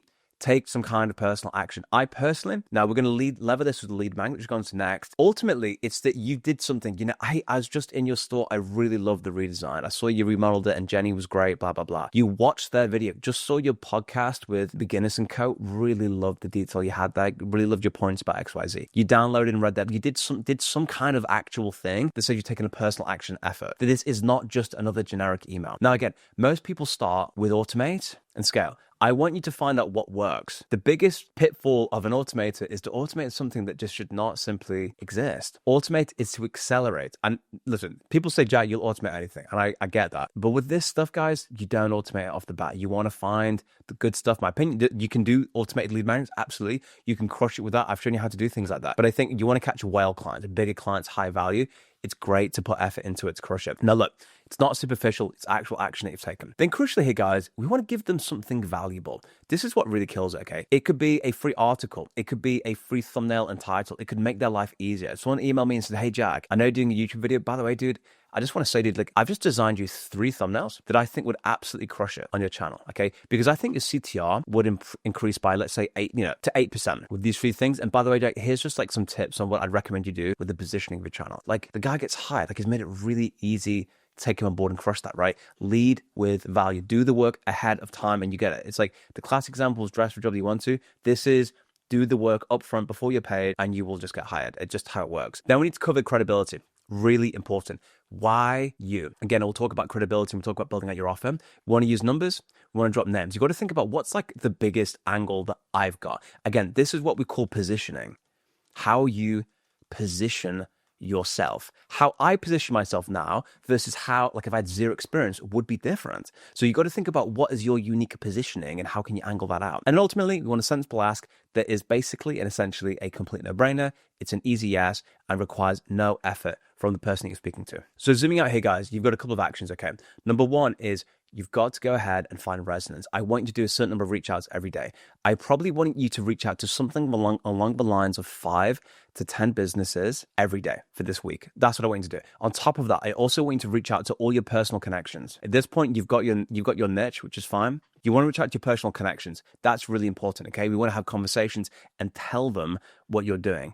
And the offer that you're offering here, guys, is essentially, look, I will build this one thing for you for free. The only thing I ask in return is that if you find it valuable, that you would leave me a good testimonial. And remember, that will most likely turn into paid work. We don't need it to. We don't expect it to. We're trying to bless it. We're trying to add value. Again, this is a numbers thing. You've got the niche. You're doing the outreach. That could be DMs. That could be email. But spend the time, build something valuable for them. Send it over to them. Reach out. If it's free, sometimes you don't even need the lead magnet. Like if you post in my group, like, hey guys, I'm trying to get experience in this niche. And does anybody need any support with a project? Happy to do it in exchange for a testimonial. People say, yes, please. I'd love that. So you can find it just by posting it. Remember, try and think of it as taking daily actions. Remember, if you're under $1 million a year, you want to be doing 4 to 5 hours of revenue generating activities. That sounds like a lot. It is a lot. But that's why a lot of people don't have $1 million a year, because you've got to put the time in to do it, right? So think about doing your daily daily actions. I want you to reach out to your personal connections. And it's a really simple, beautiful ask, by the way. And people want to support you with that. So try to do these things. Make sure you reach out to like 10 businesses. I'd prefer 10. And again, that doesn't mean like do it in 10 minutes. You could do hundreds, but I want you to do high quality for this stage. Remember, high quality. And then you're going to have a conversation with them. And that conversation, you're going to ask them some questions. Okay. So there's a couple of questions you're going to ask. The first question is this, which is, what is your biggest pain point? Okay. That's number one. What's the biggest thing that I could clip my fingers and solve in your business right now? It'd go away. Okay, interesting. Second of all, what's your dream destination? What does it look like? Where are we? How's life? What would be the ultimate outcome you're trying to get to? Awesome. Then we're going to say like, basically, it's like, why have you not hit it? Like, what's the gap? Like, what's going on here? And there could be several of these, by the way, and it's fine to do that. And again, you kind of want to just understand like ROI as well. Like, okay, how much is that worth? Okay, if that was sold, that'd be worth X, Y, Z. Awesome. Okay. And then we're going to ask them 2 pricing questions. Okay. You say, cool. Well, like, you're going to say, cool. Like, at what price would this be so low you would question whether or not it even worked? Very similar. But essentially, at what point would it be so high that it would be prohibitive? Okay, I can't write the word prohibitive, but you get the idea. At what price would it be so low you'd question its value? At what price would it be so high it would be prohibitively expensive, right? And then we can actually use the combination of these 2 things together to figure out what the pricing should be. And then you go ahead and you blow their socks off with value. You blow their brains with how freaking good it is. Get those 3 as good testimonials, and you should get, around 40+% turning into paying clients if you get the right guys. If you pick the right niche with high quality, high value, you've added lots of value with lead magnets, you've done daily outreaches, you got 3 clients, that should probably already turn into, we're going to get you more clients anyway, but those are 5 questions. Do the matrix that I showed you up here in terms of delivery, golden zone. You can even have it on screen. Let's just figure this out together. Nice, beautiful conversation full of value. So now we've done that, guys. The next one we're going to have a look at after this is going to be building a beautiful offer. Beautiful, guys. Now we ascend to the killer offer section of our funnel. So offers make a huge difference. That's really important to understand, that you could actually have 2 scenarios, same product, same value, but because the offer is different or the thing they're offering is different, that you just don't buy it, right? BMW of your dreams, 20K, you buy it, 50K, you're like, no way. Or if they're hitting the right notes. So if you want to say offers make a huge difference. Here's the thing, okay? Like, complicated is not equal to valuable. This funny symbol actually mathematically means is not equal to. So there's a sense of like, actually, if I'm selling something, it needs to be really, really complex to actually be valuable. That is absolutely not the truth. There's a beauty in simplicity, because the reality, guys, is that simple stuff sells. Like most automations that I've sold use these 3 things: Appify, Make.com, and NA10, like really simple stuff. And all the automations that I see other people sell are really simple things. This is what a lot of people think sells. This is what actually sells. And I'm going to cover the tools that you need in this video, by the way, like NA10, Make, all that sort of stuff. So you can, as a beginner, get used to and understanding the things that you need to do. So this is a value offer equation that was pioneered by Alex Hormozy in his book. And it is a really great way of explaining what makes critical and credible offers. And I'll explain it briefly now if you haven't seen it before. So the idea is that these 4 things, okay, change how valuable somebody thinks the offer is. Okay. So we have the dream outcome. This is the thing that they want. Say, for example, the classic example is, I want a 6-pack. Oh, that's the thing I want. I want a 6-pack. I want to be at a beach, having a great time. You multiply that by how likely is it that I will get that working with you? Okay. So for example, if it's the classic example he uses in his book is a magazine that is like, I'll just follow my exercise blueprint. Okay, might work, may not work. Or liposuction, really high chance of working. Then we have time delay, which is how long will it take me to get there? Well, liposuction takes me, I don't know, like 6 hours and I'm out. I don't know, I've not done it. That magazine looks like it's going to take me 12 weeks work. And effort and sacrifice, how much effort will it be required of me to do that? And again, this is why a lot of people don't get traction with their free lead magnets, is because you ask so much of me to even have the conversation. And as people get busier, everything's competing for attention, so it needs to stand above. And how much effort does it take? Again, liposuction, I go under, I wake up, and then with the workout routine take me ages. Now the value, very valuable. It's not very valuable, right? $5 in magazine, $5,000 for the surgery. You get the kind of difference. Okay. Now let's say that you and I have an ice cream truck, okay? This is our beautiful, fantastic ice cream truck in Miami. And we could only pick one advantage for our ice cream truck. What would you choose? Have a little think about that for a second. Now, I think the best one's a hunger crowd, because that means that it doesn't matter the quality of the product so much, it doesn't matter anything else. It means you've got loads of people that want the thing that you like. And I would parlay that and double force that into, that's why we want a niche, which is in the beautiful place that gets sunny, right? But actually the thing that we're offering them, also the way we structure our offer, but the thing we're also offering is what they really, really want. And now ultimately we're going to look at market plus our offer. So here's how to build a killer AI offer. Number one is we do not sell AI. We sell outcomes, okay? I don't want to read you saying that, but we sell AI automations. No, you don't. You solve problems is what you solve. I get you more customers. I get you more clients. I reduce your churn. I improve your customer experience. I do not sell AI. I give you the outcome. Many tools, one of those tools may be AI. Remember, it's systems, not AI. That's really important to bear in mind. And actually, if you say I'm selling you an AI content engine system, it can sometimes have negative impacts, even if technology is amazing, because they equate that in some people's mind as low effort. So remember, it's not about AI. As I say, they really don't care about it. I had to put that down there twice. It's so important. They just want the thing to work. Fundamentally, that's all they care about. You're selling outcomes. So let's double click and to have a quick look over this over here, okay, in terms of offers, which is a very beautiful and exciting topic. So let's go over here. We don't had pink. Let's go for pink. Okay. Beautiful offers with Cyberpunk. We're having a good time. We're going to build up this offer. We're going to share it to the world. It's going to be great. So remember, you're solving business problems. Now, this is a really great framework that Charlie Morgan shared, actually. And I think it's flipping amazing, which is why I want to reference it, okay? So think of when you're dealing with businesses, what you kind of want to do is have what we would call a systemized approach, okay? You've got a systems, and what you do is you implement systems to that business, not one-off automations, okay? Because automations exist to solve a problem, okay? And it's like you're going one level deeper. Okay, so what's the problem you're trying to solve? Okay, well, I want to get more sales. Okay, great. But before we know where's best to like invest our time, we need to understand your sales pipeline. So this is an example, right? It shows you got ads, content, organic outreach, right? You've got the hook. Okay, if this is crap, you're not getting enough water in the system, right? You've got your offer. Let's make sure the offer is good. Let's make sure the CTA is good. Opt-ins, retargeting. Are we confirming the calls? We're losing leads because we've booked a call, but no one's freaking turning up to the call, right? That's known as what's a big problem. So you can actually run them through systems like this that shows your business and commercial acumen and expertise and say, well, look, if the goal is this, right, which at the bottom here is this beautiful thing known as profit, right? That's the thing that we like. Then we really need to figure out where your blockages are, right? So again, it's systems, not automations. So classic one is what we call laps, okay? And this is essentially how you run your entire business, right? Laps is number of leads, okay? Then we have number of appointments, okay? So for example, let's say we have 100 leads, okay? We speak to. From those 100 leads, that turns into 50 appointments. They want to book in our calendar. Awesome, love it. Then we have presentations, okay? So what are presentations? Presentations are just how many of the appointments actually turn up. And we could say, well, 30. So if we're losing 40% here, right? Then what I would say is, well, look, let's go over here and focus on confirming the call. We need to confirm the email. We can add in a quick AI automation system, okay, that will basically, as soon as they book a call, they get this. Then they get this, then they get this. And that means if we can actually then, this is where it gets crazy, okay, that from 30, okay, to 40, we've increased it by 25%. Now, let's just say you have these, okay? And let's just say for simple maths, you convert 50% of it, okay? So that actually ends up in 15 sales, which would be a 50% conversion rate, really high.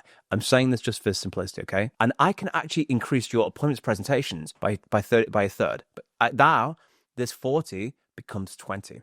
Right? And if each of these sales is worth $1,000, for argument's sake, I'm sure it's worth way more than that, but say it's worth $1,000, you're now making $5,000 extra per week. Multiply that every year, you're looking at $250,000 from this system. And by the way, this is just one of the 15 changes that we want to drive for you. Okay? That's how much this system is worth for you. Cool. So then all of a sudden, my 20K a year retainer isn't sounding that bad, right? It's flipping awesome. So we're working on that, we're building it, and they can start to see the volume changes, okay? So everything is leads, appointments, sales, labs. Okay, use this to figure out where your bottlenecks are as you go through the whole process, okay? Remember, it's systems, not automations. I'll show you the automations that we use, of course, but ultimately, remember, it's not really the automation, it's the system that drives, because automations exist in a context. So let's go through a couple of examples that we've solved. One is a meeting transcriber. So let's go ahead and actually pull this from the beautiful community and have a quick look at this, all right? So let's go to the community. You can head over to the classroom. Let's go down to so this, for example, NA10 course, we cover all the bits and pieces, right? Just as if you're in the community looking at this, right? Where you actually go. Every automation we've done. So I've got this AI meeting note taker. So we've got all the different categories on the left. If I come down and I go down to download this blueprint here, we're going to come down, hit download. Yeah, that's awesome. Download it. Okay, then we open up make.com. And bear on, if you're wondering, like, should I be using make.com or NA10? When I did the data, what we actually found was that more people were deploying with Make, but they both have the same usage. That could be a skill thing, but it just tended to be in slightly more places than NA10. That said, by the way, I recommend if you're new, start learning Make and then graduate to NA10. after the fact. So when you do this, you come in, you come down, more buttons, import blueprint, choose file, you select the file, click save, and then the automation will populate for you automatically. So this is why it's good to have this. And then what will happen is this will be the base automation you have. And then when you're speaking to clients, what they'll say is, I want A, B, C. And then you kind of change it in accordance with exactly what they want, okay? So explain what's happening here, right? We have, and this is an automation that we sold, Fireflies or Fathom or something. And this guy was an info product guy. So he basically had 20 coaching clients, okay? Which is really cool. And basically he was having all these meetings like this, yeah? And what he would do after the meetings is write loads of emails, okay? Following up. And so what he needed was, think how valuable this is, right? This AI comes on board, right? And it joins every single freaking meeting that's in here, right? And after the fact, we get a beautiful transcript out, right? And then what we could do is leverage it with the second automation, which is tone of voice, which basically creates a freaking amazing, like you can take any text generation you want to and make it sound exactly like you, like vocab, word choice, grammatical patterns, punctuation, sentence structure, and length. And in fact, I'll show you this because this is kind of what we did, right? We basically got this. We had predefined things like checklists and whatever his particular outcome was. I forget the specifics, but basically we had that. And then you can run it through what we call tone of voice system to get a beautiful, authentic tone of voice for him, a tone of voice agent, right? And then that means that all his communications sound exactly like him. And it could be, he could say X, Y, Z, and it has full reference to the entire conversation. It's insane. So I even show you, right? If you come in here, I come over, and if I just type in something like tone of voice, okay, look, I come here.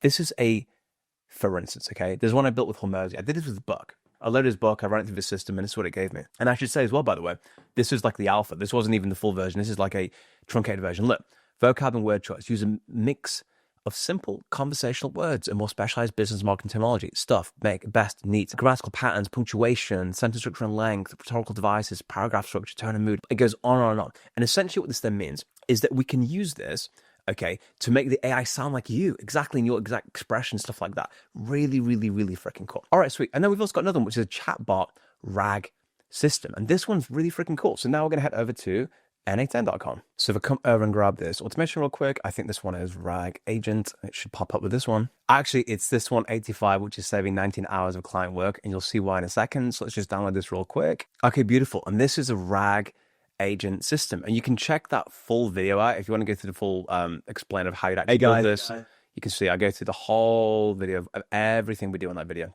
It's very, very, very cool. But essentially, guys, this is a AI agent. You can ask it any questions, right? And it has this RAG database, which stands for Retrieval Augmented Generation. And this is a chatbot we can embed on any website really easily. And we ask it questions, and what it can do is consult its memory. Now think about RAG as like an infinite data storage, okay? Where instead of having like its contained contextual memory, we can give it near infinite information. This is where it's really interesting. We can vectorize meetings and emails. Say, for example, they get an email, right? Any email from anybody. We vectorize and we store it in this RAG database, which means that like if you got an email from your client 2 days ago and say, oh, well, actually, what was the thing that Tom said about XYZ? You can, hey, what did Tom say? I'll tell you. Equally, we can do it with meetings. So any meeting you have with your client, like on that make scenario we touched on, guys, it will save the entire transcript, meaning we can ask it any question we want to about any meeting, any email, and also any questions about websites, and it will tell you in a chat interface. Like these are examples of automations and system. Well, the automations you can apply to systems in a business to do this. So if you're applying a chatbot RAG system, we would do that as part of a broader context of understanding the customer need, which is why, as I've said before, like a little bit of commercial acumen is cool, okay? Now, if this sounds a little bit complicated, that's completely okay. If you've never seen this before, that's absolutely fine. You'll understand everything piece by piece. You start by building something really, really, really simple, like how do you get ChatGPT and Excel to do one thing? And in my community, that's one of the things I wanted to do is like crush, basically make that first step really simple. Whether you do that on YouTube, I've got lots of tutorials on there as well. You'll just be able to figure it out and get it nailed down. But basically, that's how you kind of build it out. And I'll put a video down below to build your very first automation that I've never shared publicly, so you can just get started and have fun with that. Okay, beautiful. So we've got chatbot RAG systems. These automations do well. What is it that makes automations good? Well, if you're thinking about what makes a good automation, we have a few different things, okay? It's great at content creation and text. Think about that. Language models fundamentally, they're good at creating text. They're good at any kind of data processing analysis. So for example, sales transcript, numbers, reports, competitive intelligence stuff, right? Like for example, if I show you on my YouTube channel very quick, okay, so if I come down and show you this very briefly.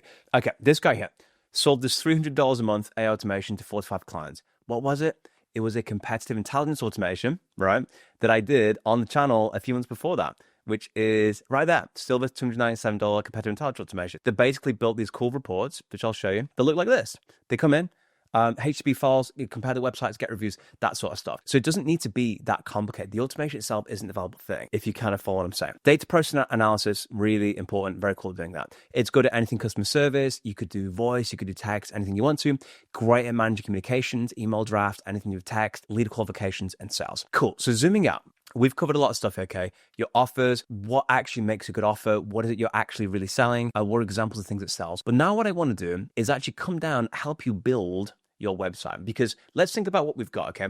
We've reached out to people, we're getting testimonials, which is great. But what we really need now is a place for them to click, a place for them to go and set things up. I'm going to give you all the source, all the insider information, and exactly how you do that. So guys, what I recommend now, you don't necessarily need a website for this, okay? They're going to click somewhere, okay? So you could have this, like, you know, if your Instagram's amazing, awesome, or your LinkedIn.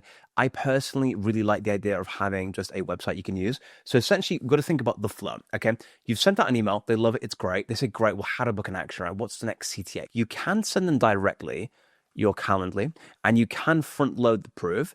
But if you want to get a website, here's what I recommend you do. And I think this is really handy, okay? So what we're going to do is we are going to head over to a really cool website, and that is card.com. Card.com. This is $47 for 20 websites. I actually built the same website in a few places. WordPress, Lovable Card. Card went out for me, okay? So how does it freaking work? It's very, very cool. You can choose a starting point. So you can see all these different designs that you like. You can pick anyone you want to. And again, you only really need a one-pager because it's your minimal viable product. You don't want to spend too long trying to finesse out and think about the thing that you want. So let's say I come over here. I'm just going to log into my account very quickly. Okay, cool. So say we're here. We can click on the website that I built, and I'll do this as a for instance to show what it looks like. So you have these things here.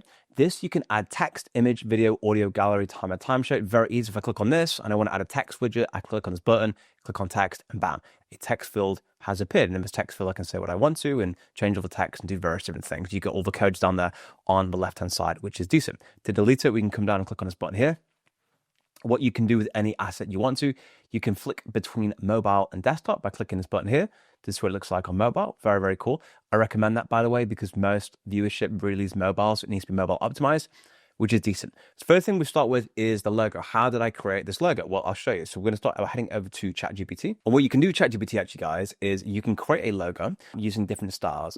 Hey, show me some premium, beautiful logos that are simplistic but look very decent. Okay, that's maybe not a good prompt for what's it. But if I had like this minimalist design, so say, for example, we like the look of this logo. You could like, okay, copy this image, come to ChatGPT, you paste that in. Let's find some more that we like. Again, I'm just being generic here. Let's say you like the look of this. So it's like something below and something above. We could paste that one in. And this one looks gorgeous too. All right, sweet. So it's just, obviously you'd actually do this for real, but it'd say, hey, I'd like you to design me a logo for something called AI Turtle.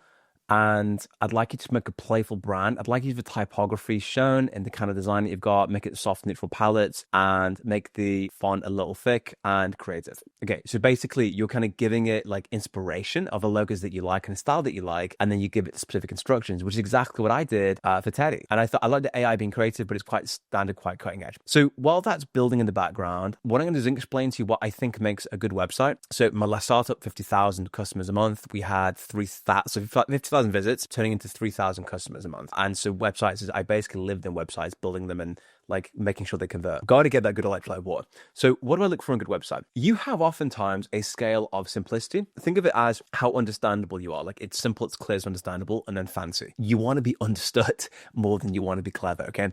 So top line here is we build cutting edge growth systems. So it's something that's like cuts the edge and the essence of what it is that you're selling. Then we have a follow-up thing here, which kind of adds context. You want an image that backs up the products and things that you have. So for example, if you're all about chatbots and communication, you could have these things on the left and a chatbot on the right. Cool.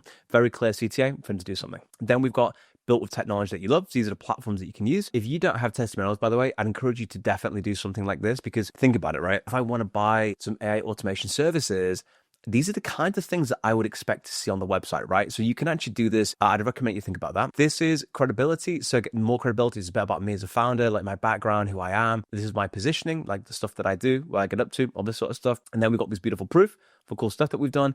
And then very clearly something that they can buy. Now, this is I built this very, very stripped down deliberately, okay?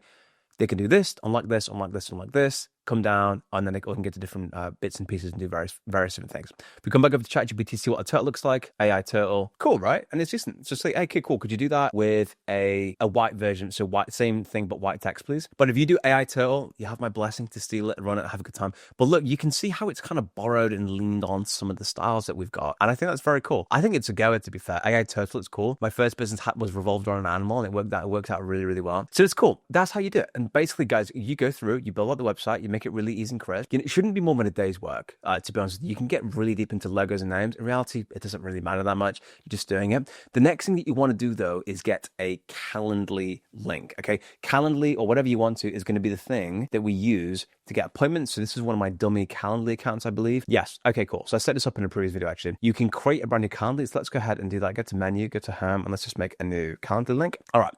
Create on the left-hand side, one-on-one. All right. On the right-hand side, we could say AI Turtle Discovery Call. Discovery Call. Discovery Call. Of course, guys, let's get a little turtle out there. Okay, cool. And your edge could be like, not that you move slow, but like, you can think of some interesting like aspects you could lean on with that, actually. All right, sweet. So go down here, you put your duration. Yeah, I prefer 20 minutes personally, but 30 minutes is fine. That's cool. And you put your availability, you can sort all that stuff out. The host is fine. Whatever you do, make sure you buy premium. Like, you don't want to have that kind of like power by Calendly like link on it if you can, which is cool. You can come down here and create it, which is decent. And obviously you can actually ask questions here with the premium stuff. Obviously do that, build it on the left, which is great. And then what you want to do is click on the share button. You can come down and you want to go to add to website. You can do inline embed, click continue, and then you can actually just copy the code. So there's two ways you can integrate it. One would be, and I would never put it here, by the way, but just to show you, you come down and click on embed, and then you come here. And then you come over to the code, you paste the code in and click done. I can then publish this, save it, which is fine. Give that a hot second. Okay, beautiful. And then when I open it up, you'll see this Calendly link has appeared there. So now I can book it on the website. I close that and I can come to, ask the questions, and then you're ready to rock and roll. Cool. So when you've done that as well, the other thing I'd recommend that you do is to change the name of the website, which is quite straightforward to do. So to do that, I'll show you very quickly, because obviously you can play around and build it exactly as you want to. To do that, come and save. Basically, publish to a custom domain. Type the domain that you want. So you could say something like this. It will check that it exists, and it gives you a couple of things. It says type A, some information, CNAME, some information. There's loads of places you can do for this. One example of them, guys, is this website here, which is namecheap.com. So I'll just sign into this one real quick. You can enter any domain. So like, hey, 7676.com. I don't know. Imagine this being like £1 million now, something crazy. This should be really cheap. Okay, 837 a year. I think growwithteddy.com was really cheap, actually, like the same sort of price. So you add it to cart.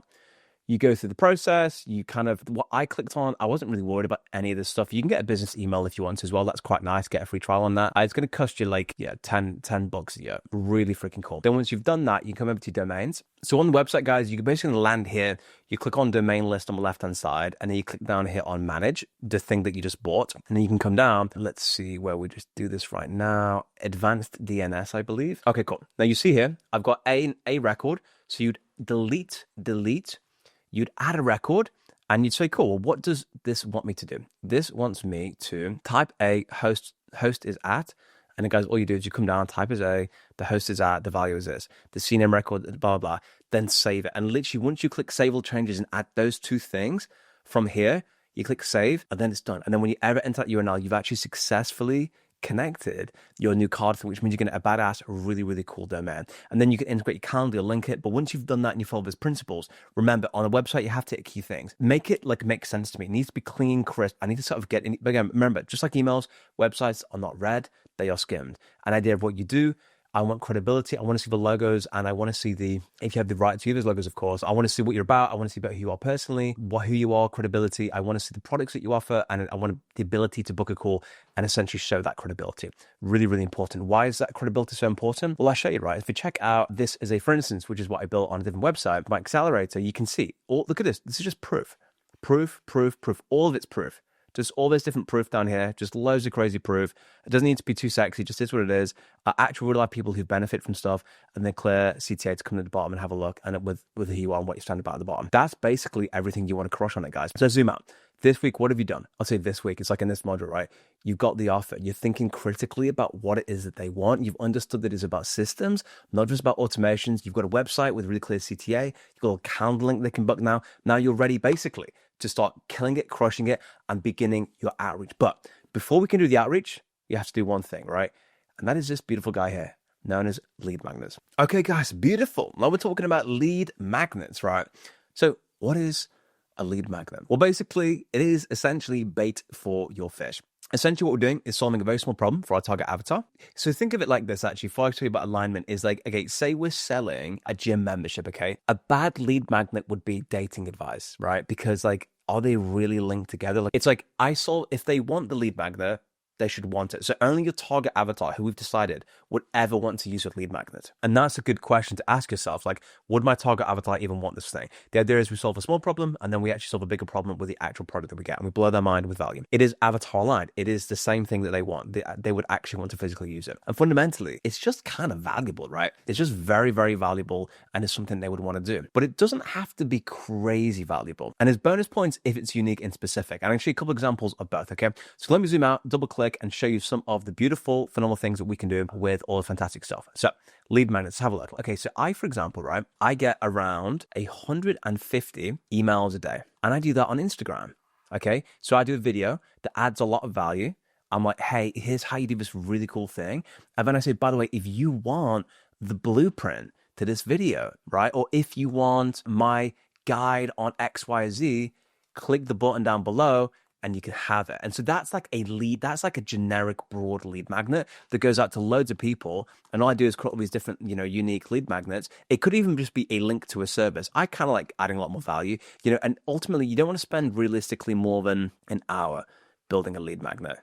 Depends. I mean, if you're doing multiple, it's okay to do an hour. I mean, we've got Evelyn, like she's like the queen of low ticket lead magnet stuff. And she was really ardent on this 1 hour thing, which I think is quite interesting. Cool. So that's that. And then the other one is where we're building for AI agency clients. Okay. So that's like kind of like mass market, where we'd actually go quite deep. Okay. And build one that's really specific. And I'll explain what I mean by that in a second. Okay.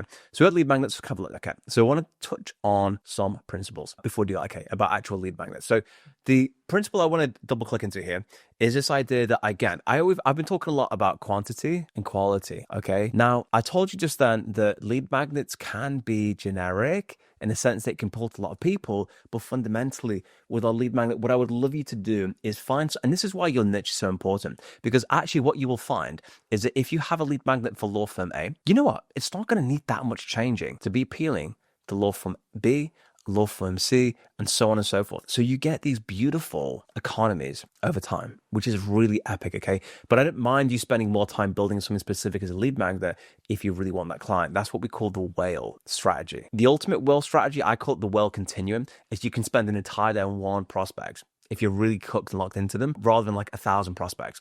Okay, so it depends on your strategy. Again, volume versus quality. Do you want to send out, hey, here's my how to grow a quick business, blah, blah, blah, in 15 days thing? Okay. Or do you want to actually build it specific to that? I built you specifically 3 thumbnails. I've built you specifically 50 posts. What do you think? This is the most of what they're getting, by the way. Most people are doing this. Here's my thing, have it. This is the standard. And by the way, guys, it's that needed. It can work. I'm not saying it doesn't work. I think this is better. And it's my belief, rightly or wrongly, I've got the proof of results of it, but I think this delivers really high quality. You've got to think about, it depends who you're catching, right? Like, I guess that's what I would say. It's like both are epic, both work. I've done both, but it's like if you're trying to catch a whale, you may not grab them as easily. They sometimes will bite on it, but realistically, if you want to work with, like, say, Layla Hormozi, okay, and I'm actually using this as a specific example because she did this. So she actually hired somebody. She wasn't very active on X, and someone said, Layla, I went through your podcasts and I've converted everything you've said in your podcast. Here are 50 tweets based on those things. Have them. And it sounded exactly like it. And I think this might have even been, they didn't use AI at that time, but she ended up hiring them, right? It just turned into a sale. Layla Hormozi being Alex's wife, just kind of like a content creator online who's doing quite well with the info products. But again, would that have worked with a generic thing? Probably not. It's like, if you want to go after high quality people, what I'm saying here is actually, let's just make it higher quality outreaches with more effort into the lead magnet. So with that in mind, why don't we build one of these things together? And what I propose we do in the spirit of that example is, and again, this is just an example, is we're going to take somebody's podcast, okay, and we're going to turn it into LinkedIn posts. How cool is that, right? So how would I go about doing that? Let's say that's our business, and let's say it's exactly what we want to do. Okay, guys, I'm back in Tank Top Jack to get this podcast thing done. So, what I propose we do with this one is I'm going to have a look at, I think we do Layla Hormozi as a quick example because we're just talking about her. And we're going to go basically grab a video she's done. And we're going to assume that in this concept, guys, we are going to help her with her LinkedIn. Okay. We're going to help her crush her LinkedIn. So let's go look at her posts. And she's doing quite well. She's got 281,000 followers. It's pretty decent. So let's see if we can help her crush this. All right. All right. I must admit, I didn't spend a bazillion hours on LinkedIn. Okay, but lots of cool stuff. So let's go through and see what we can find here. What I'm going to do, first of all, the one of the easiest, if we were a content repurposing agency, one of the things we may do, if I do Layla Hormozi YouTube. All right, let's have a look at this. First thing I would do is head over to YouTube. Now, there's a couple of key bits of data. I'm Layla Hormozi. Okay, right. So let's come over here. Let's copy this clean link. Let's go over to YouTubetranscript.com. Now, obviously, there's bits of this that you would automate. If this was your funnel and lead magnet, I'd post this into here. I'd get the transcript. Awesome, beautiful. Of course, we can use things like RSS to grab. Once you post something, they'll automatically grab. There's a billion things we can do. I'm just showing you as an example manually how we could build this out. Cool, so we've got that. Then to come here, I'd say, hey, I'd like you to take the below transcript and give me, so what I'm going to do, because we're going to do LinkedIn posts, what we first of all, I think, need to do is grab her tone of voice. So let's go onto her profile. Let's just basically come down, and what I'm going to do is obviously we can manually script this with AI, which is awesome. We can do like LinkedIn scrapers, would use platforms like Appify.com, where just for your benefit, you haven't seen already, it's like the Willy Wonka's Emporium of scrapers. We can do amazing things. Like we can scrape unlimited Instagram stuff. We can scrape, if I come over to the Appify store, for instance, beautiful. So Instagram, TikTok, Apollo websites, we can scrape pretty much anything you could possibly imagine, Facebook. And then if we're doing LinkedIn, we'd use something like Phantom Buster, but there's a few different options. But okay, this is just a lead magnet. Again, we'd automate that over time. So we come down and we're having a look. Let's see what she's got here. Okay, cool. Very decent. So let's come down. Let's just keep getting more. Again, cool. So what I would then do is I'd come here and I'm going to copy come over here.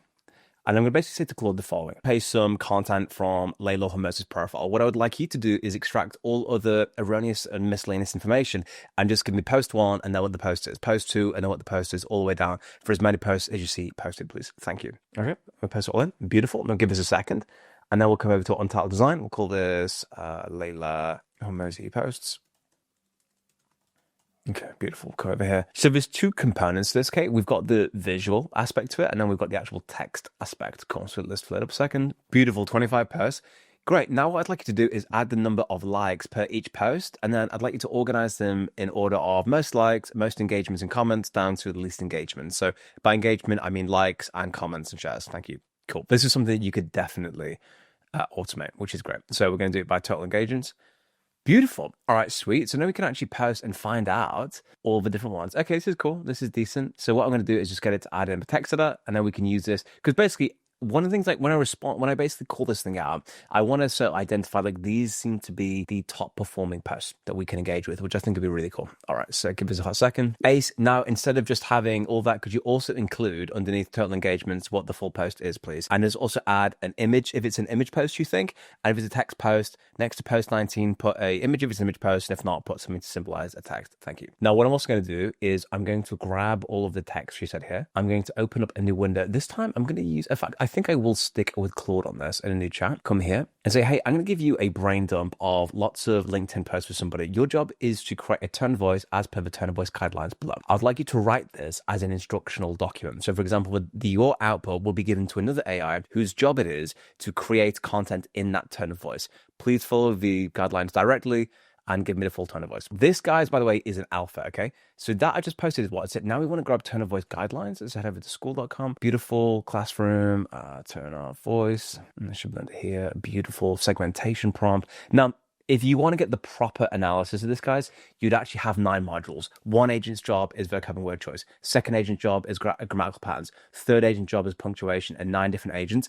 I'm doing this as a kind of bit of an expedited version to kind of give you, like, just to show you how I would think about this sort of stuff, okay? So we come down and we grab all this beautiful stuff, come over to this, and we'll say tone of voice guidelines, make the response as detailed and as long and effective as possible, but not longer than it needs to be. Then we hit enter. Now this will give us a very, very high level alpha version sort of tone of voice. One of the things I would also do is create a document. So let's also create a new Canva document. Okay, so we've got doc here. What I think would be cool is, okay, let's just get a picture of Layla Hormozi. What's usually good is use the photo that they like the most, which is this one, which I'm sure is this one right here. Beautiful. So you would copy this, for instance. Then what we could do is, well, actually, if you check out her Instagram, see if there's any like hobbies or things that she likes. Okay, so she was on the cover of a magazine. So that would be something that I'd be thinking about. Like, she'd be proud about that she was on the front of Goss magazine, right? That'd be something that you could double click into as a, for instance. So the other thing you could do if you are short on time as well is do something like, you can just ask ChatGPT this sort of stuff, which is really wild. Hey, could you do an internet search to find any kind of hobbies, interests, memes, knickknacks, or anything else that Layla Hormozi, wife of Alex Hormozi, likes or is interested in? Like, for example, Hormozi likes this meme of like Kermit the Frog,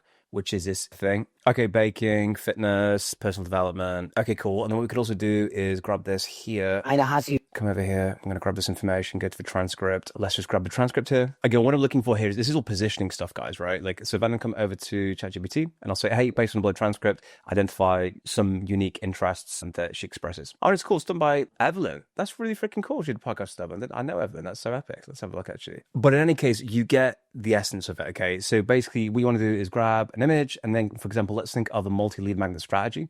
So we can come down here, let's just shorten this down. You wouldn't do something this low in terms of like, what's it? But you come up, and then, okay, we just give it a topic like, okay, come down here. In fact, I think it probably want to centralize this. Beautiful. Oh my goodness, it's getting crazy. Okay, centralize this. Then we give it something like pop-ins. Okay, beautiful. And we'll put this in the middle. Sweet. And then what I'd probably do as well is just change the letter spacing to make that a little bit closer. Nice. All right, cool. And then we'll change this. Put a little bit of pep. Fantastic. Cool. And then what we could do is then just simply come over to the beautiful tone of voice guidelines that we got, which is this stuff here, right? Copy down. Okay, cool. Then we come over to this, and then we simply come down and press in. Amazing. And then what I'd probably do actually is come back over here and say, amazing, could you just add an emoji to each of a list just to make it easier to read, please? So I pulled this tone of voice guidelines together, guys, in like under 5 minutes.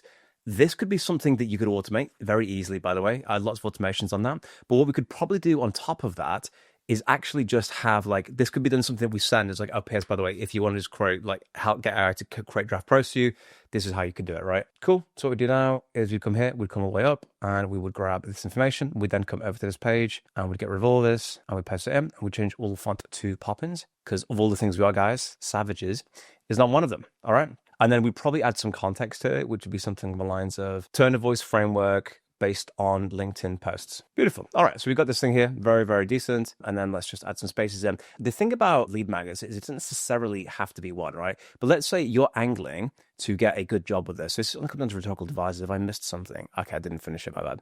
You can actually send over multiple things. It doesn't have to just be one. When I talk about doing like various different things to get the job, like this is an example of it, right? Cool, so beautiful. We've got this, and we've got paragraph structure, tone of mood. Phenomenal. Okay, come down. All right, so everything I'm doing here could be completely automated. We freaking know that. We love it. It's cool. So this is document number 1. Beautiful. Second one we're going to have a look at then is basically creating a couple of examples of a LinkedIn post based on her podcast, right? So we grab the podcast from this. So next thing I want to go, I'm going to draft the email here alongside with you. So we'd start off with the subject. And then, we'd want to keep it casual and low B and just sort of say, loved your chat with Evelyn.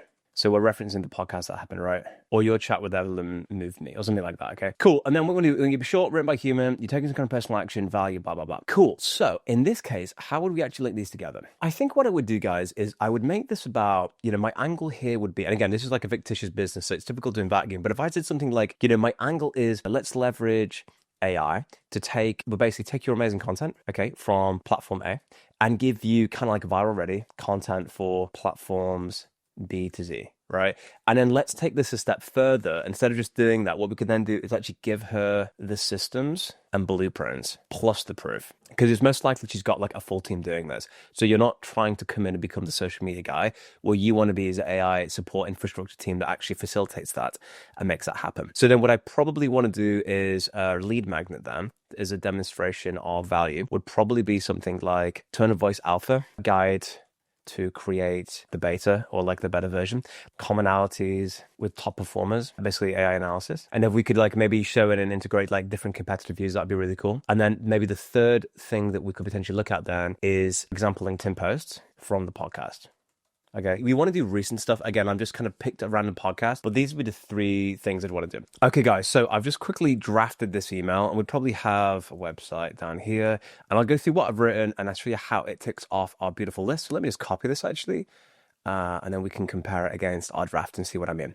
So you'll see what I mean. Now, this is the example of high quality, lower volume. You couldn't do like 50 of these in a day. You could automate a lot of it, by the way, which is really cool. And we do a lot of AI automations here. But just to give you, for instance, right? So if we come down here, let's get rid of this guy, bring this in. All right, and then let's compare it to a thing. So loved your chat with Evelyn. Looks like it's been written by a human. Tick.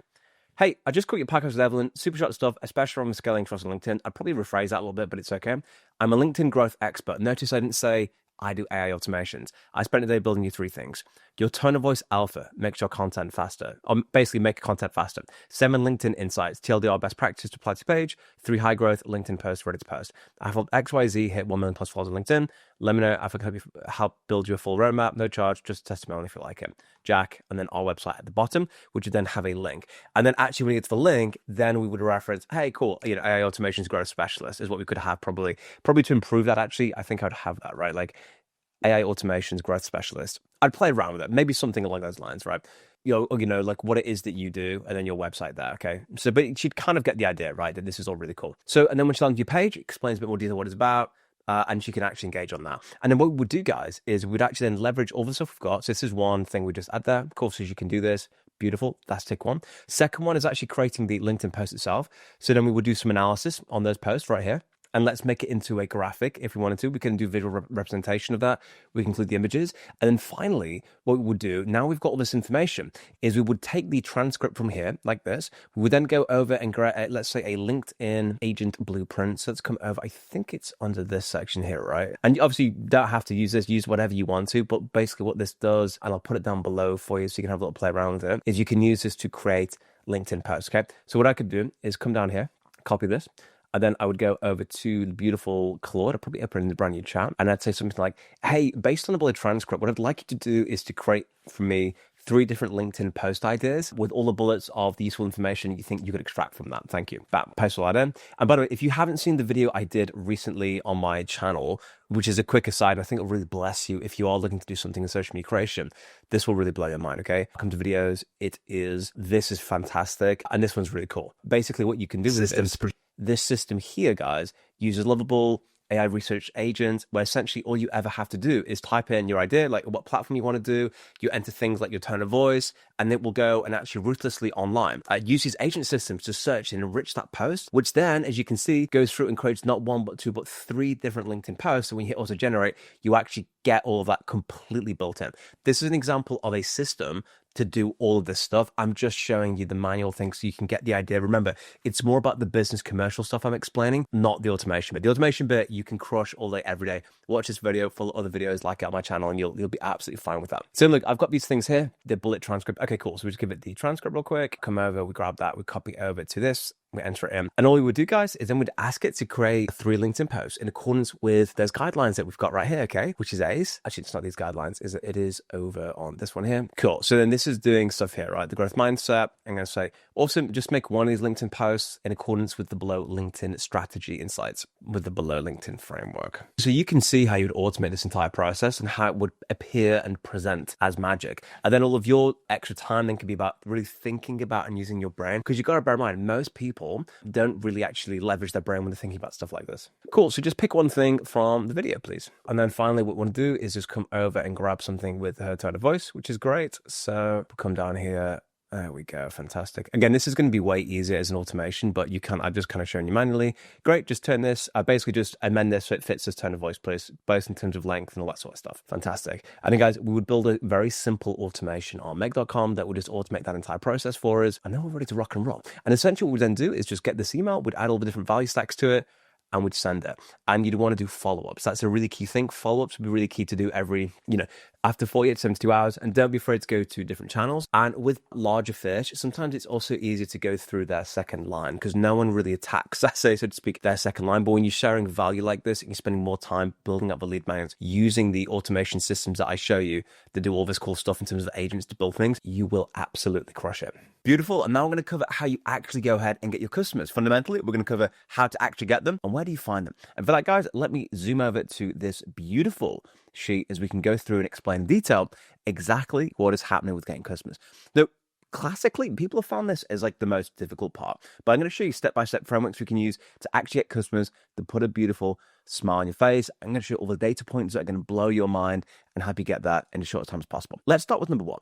We know from the data, okay, that 80% of people plus, 80% plus, get their customers either from referrals or their personal network. So at this stage, maybe you've already worked for free with people. Maybe you have colleagues, friends, people you used to work with, whatever it is. I would love you to ask for referrals. That is the first place I'd start. Your mind would be blown by the number of people that can actually come just from those conversations. The conversation sounds like, hey, do you know anybody who needs help with X to get Y outcome? Just let me know what that physically looks like. I'd always emphasize start with referrals.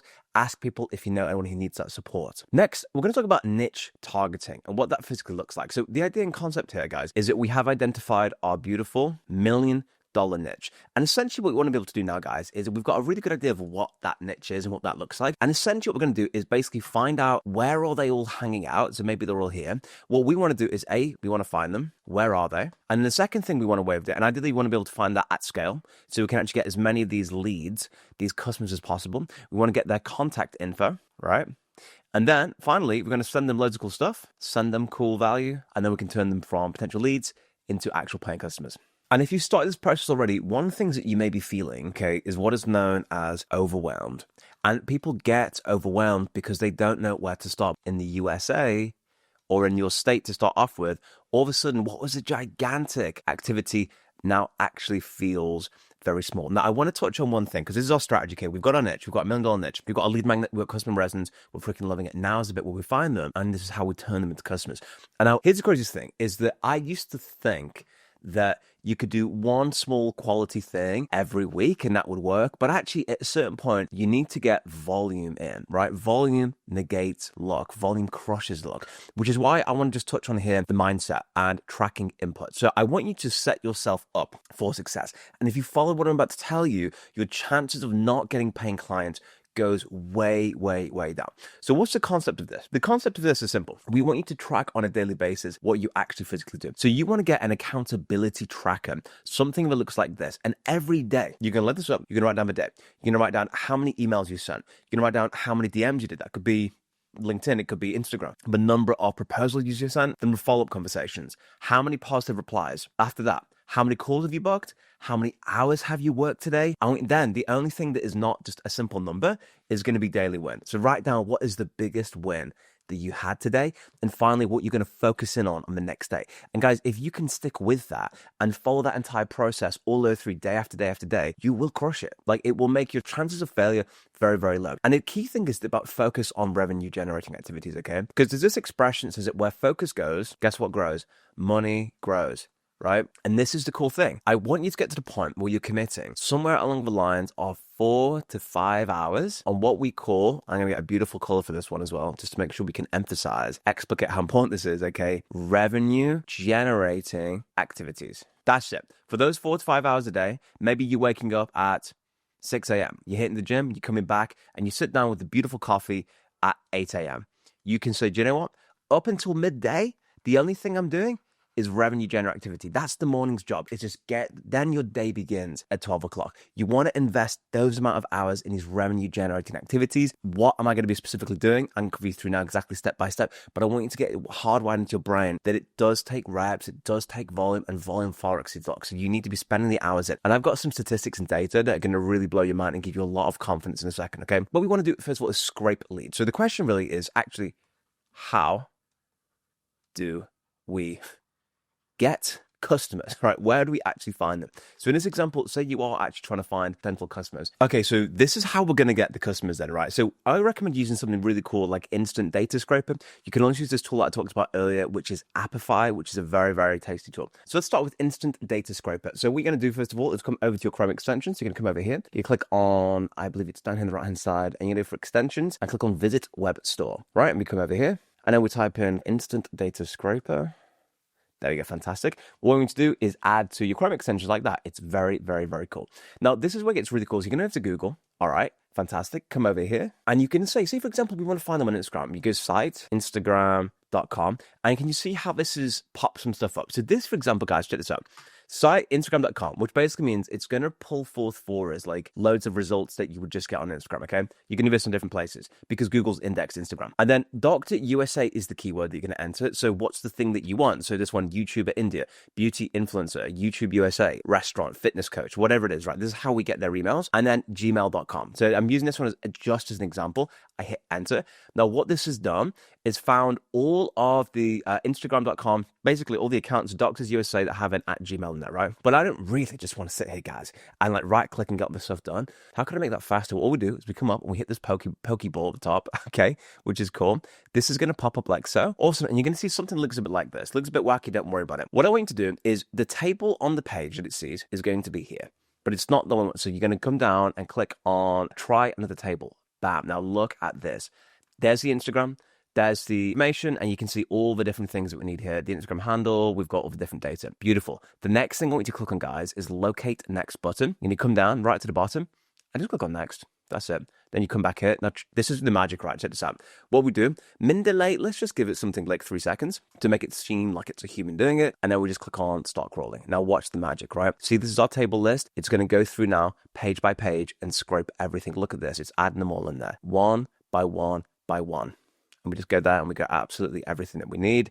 Fantastic. When it's done, you can just let it run literally for as long as you want to. But just for argument's sake, if I just come down here and say stop crawling and we feel we've got enough data, that's fantastic. And what you can do then, guys, is actually come down here, get all this beautiful data. We can download it as a CSV file. Yeah, just download that as like scraped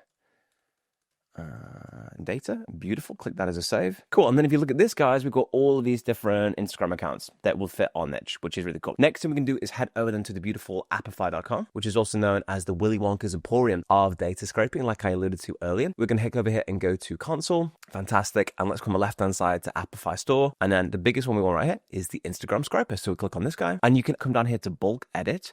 And you can put all of these Instagram URLs in there, okay? So I can get rid of these. I can come to our database, which I downloaded, right? Which is here. So we just copy all of these Instagram URLs. Beautiful. Then we come back over and then we can just paste them in there, right? Now, some won't be, which is fine. And we're just going to remove those. But Appify will show us that, for example. There you go. So these aren't valid URLs. So we just get rid of these guys. And also, I mean, this is a good thing to do, guys, if you want to enrich the data in some respects, right? So if you want to get more information about them, say, for example, you want to get their post count, you want to do some custom lead magnets, like, I don't know, you want to find out like what their top performing posts are, we can just do this stuff and get all of their data and build custom lead magnets from it, right? Which is really, really cool. Cool. So we've got all this data. We come down and click X. Fantastic. And then if I get rid of these last two, we are ready to rock and roll.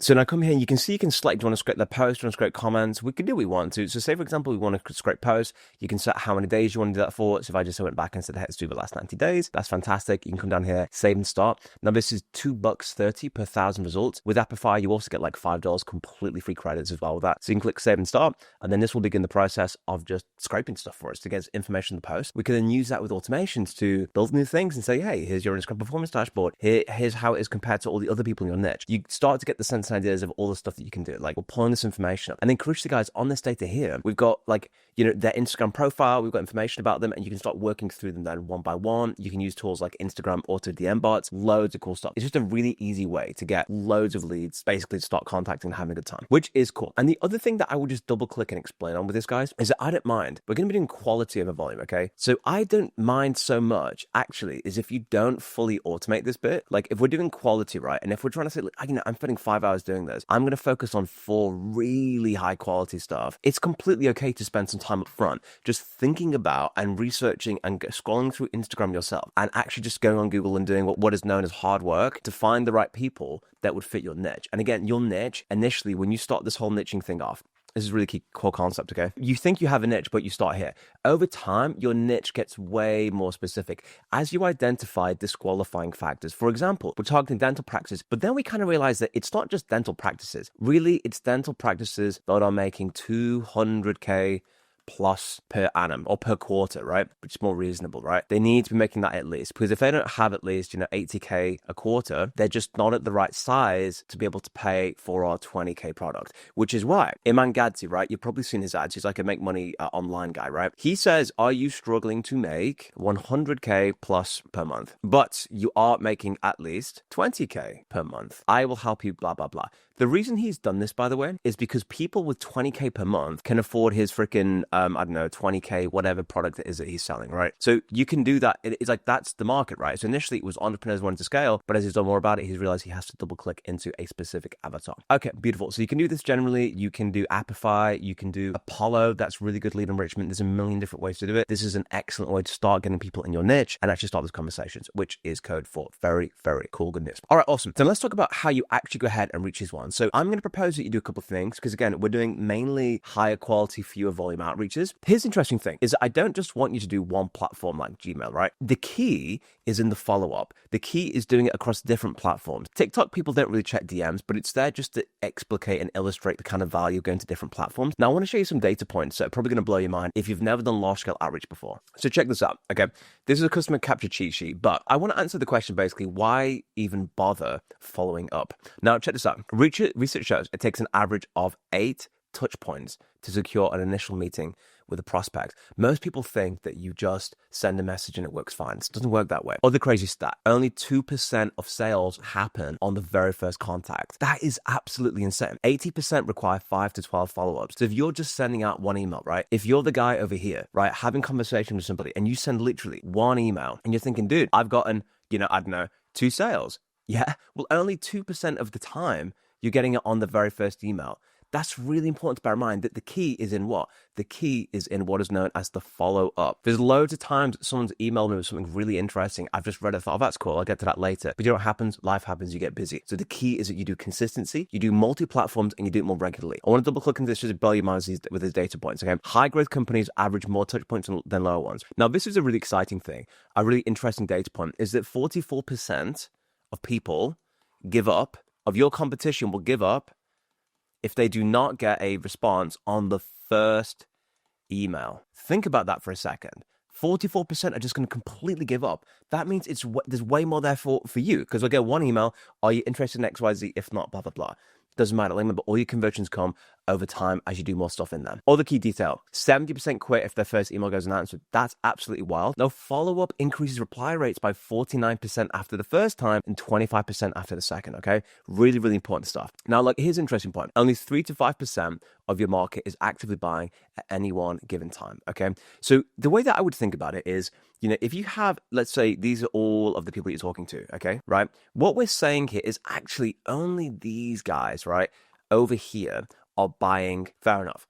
But all of these may be buying tomorrow. So if you're just trying to target these guys down here in this section, I'm going to change color just to show this a little bit, you're leaving on the table 97% of your potential consumer market, right? Which is why we have what is known as follow-up sequences and we maintain a relationship over time. It's like, there was a sales guy, it was a standout to the point where he said, what the hell is going on? It was a car salesman guy.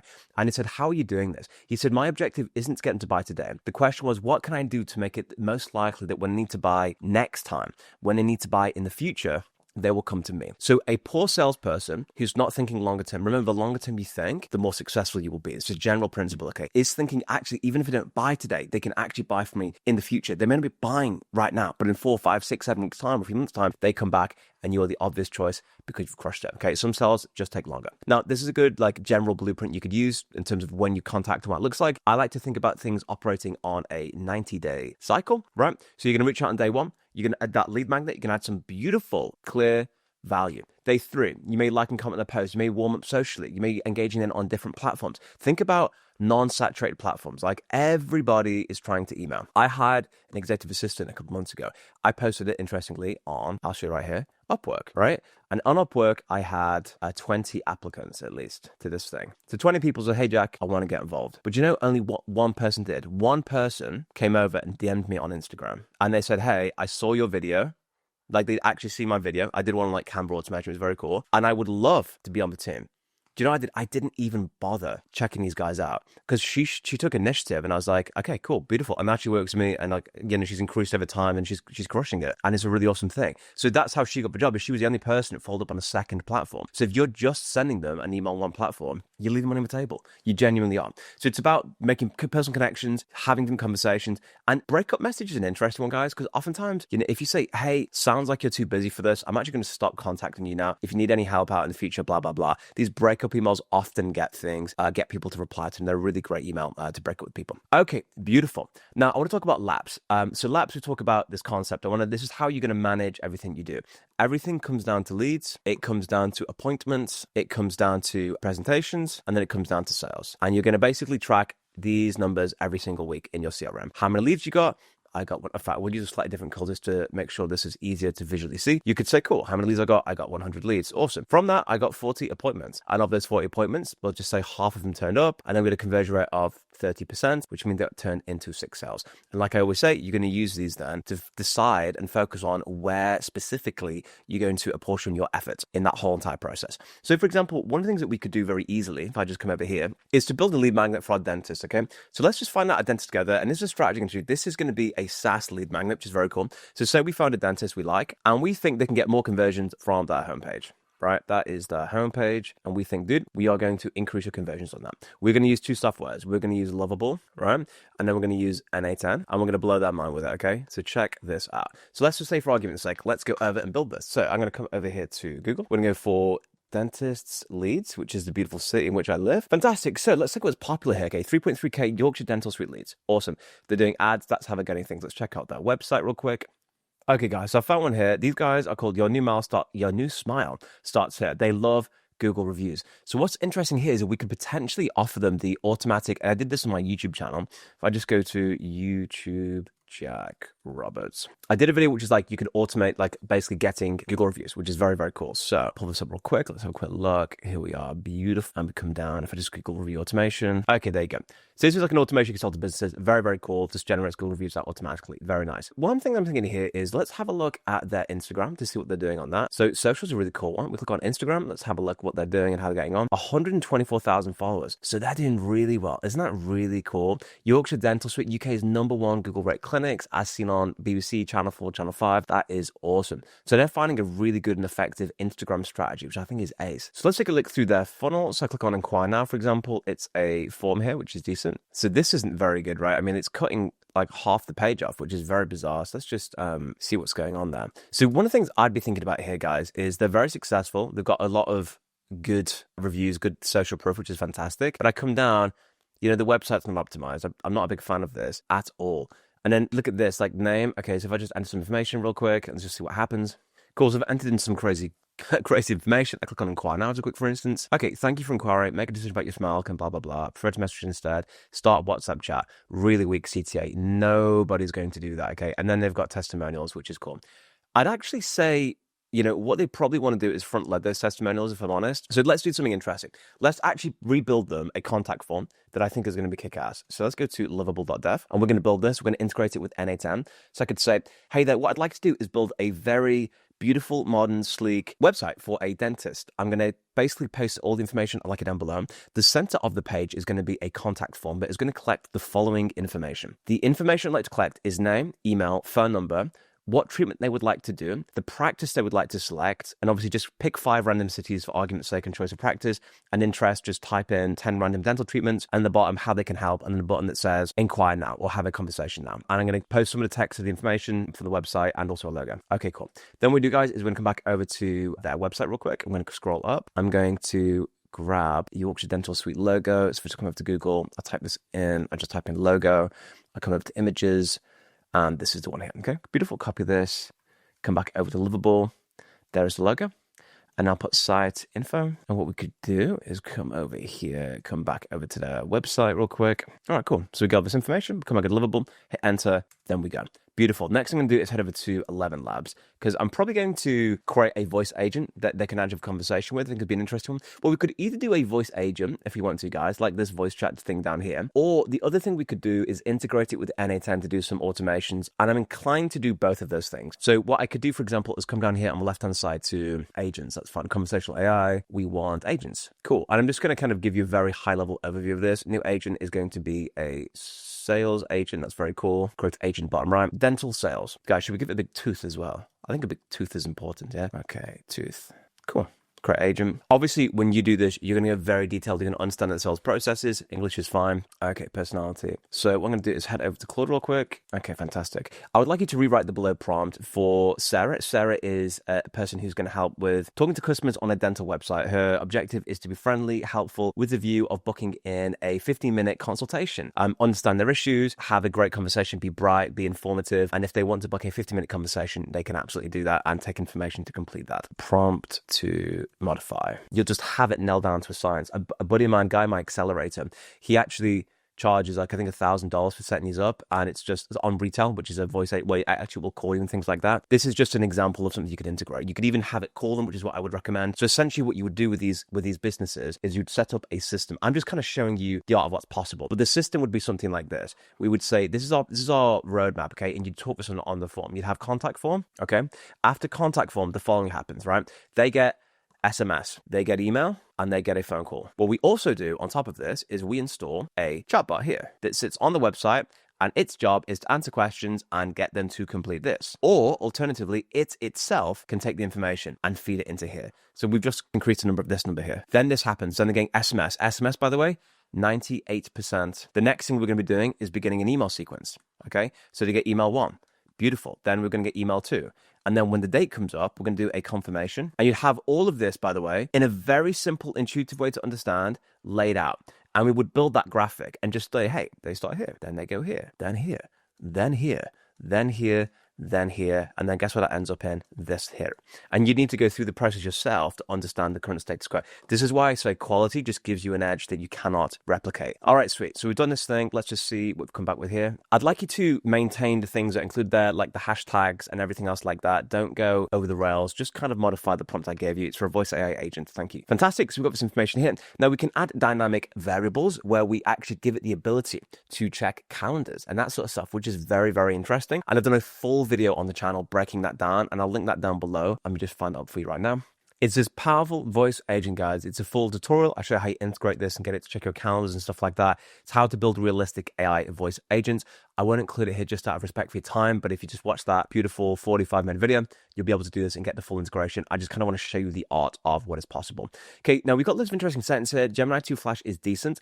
Now, if you want to use tools, as I explained in that video, you may want to go for like a recent ChatGPT model or Claude 3.7. Okay, and now here's a key thing. We want to use either RAG or knowledge base. So you can basically add different things that you've got. So I'm going to add this document here. So what we're going to do here is going to add a URL. And the URL we're going to give it, again, this is something that you can just do off the cuff, is come down, add the URL. Cool. And now it will have all the information about that website. That's really, really cool, right? Sweet. And the next thing we can do is let's just see there's some other information. Maybe it's about like price list. That sounds like a really good idea. We come down, let's give it the price list information as well. So that is just indexing it, which is really cool. Actually, RAG is fine. Let's add another one. We'll go for a URL. Fantastic. You can also add text if you want as well, guys, which is really handy, really cool. Give this Yorkshire Plan dental fees. Fantastic. That's RAG there. RAG, by the way, as I say, is just retrieval augmented generation, which basically just means that it can kind of dynamically add something and pull the structure out as when it goes. So here we go. We've got book free consultation, book online. There we go. This is very cool. And it looks a lot better. Nice. So we come back over. Let's complete our RAG system. Add one more document. Add URL.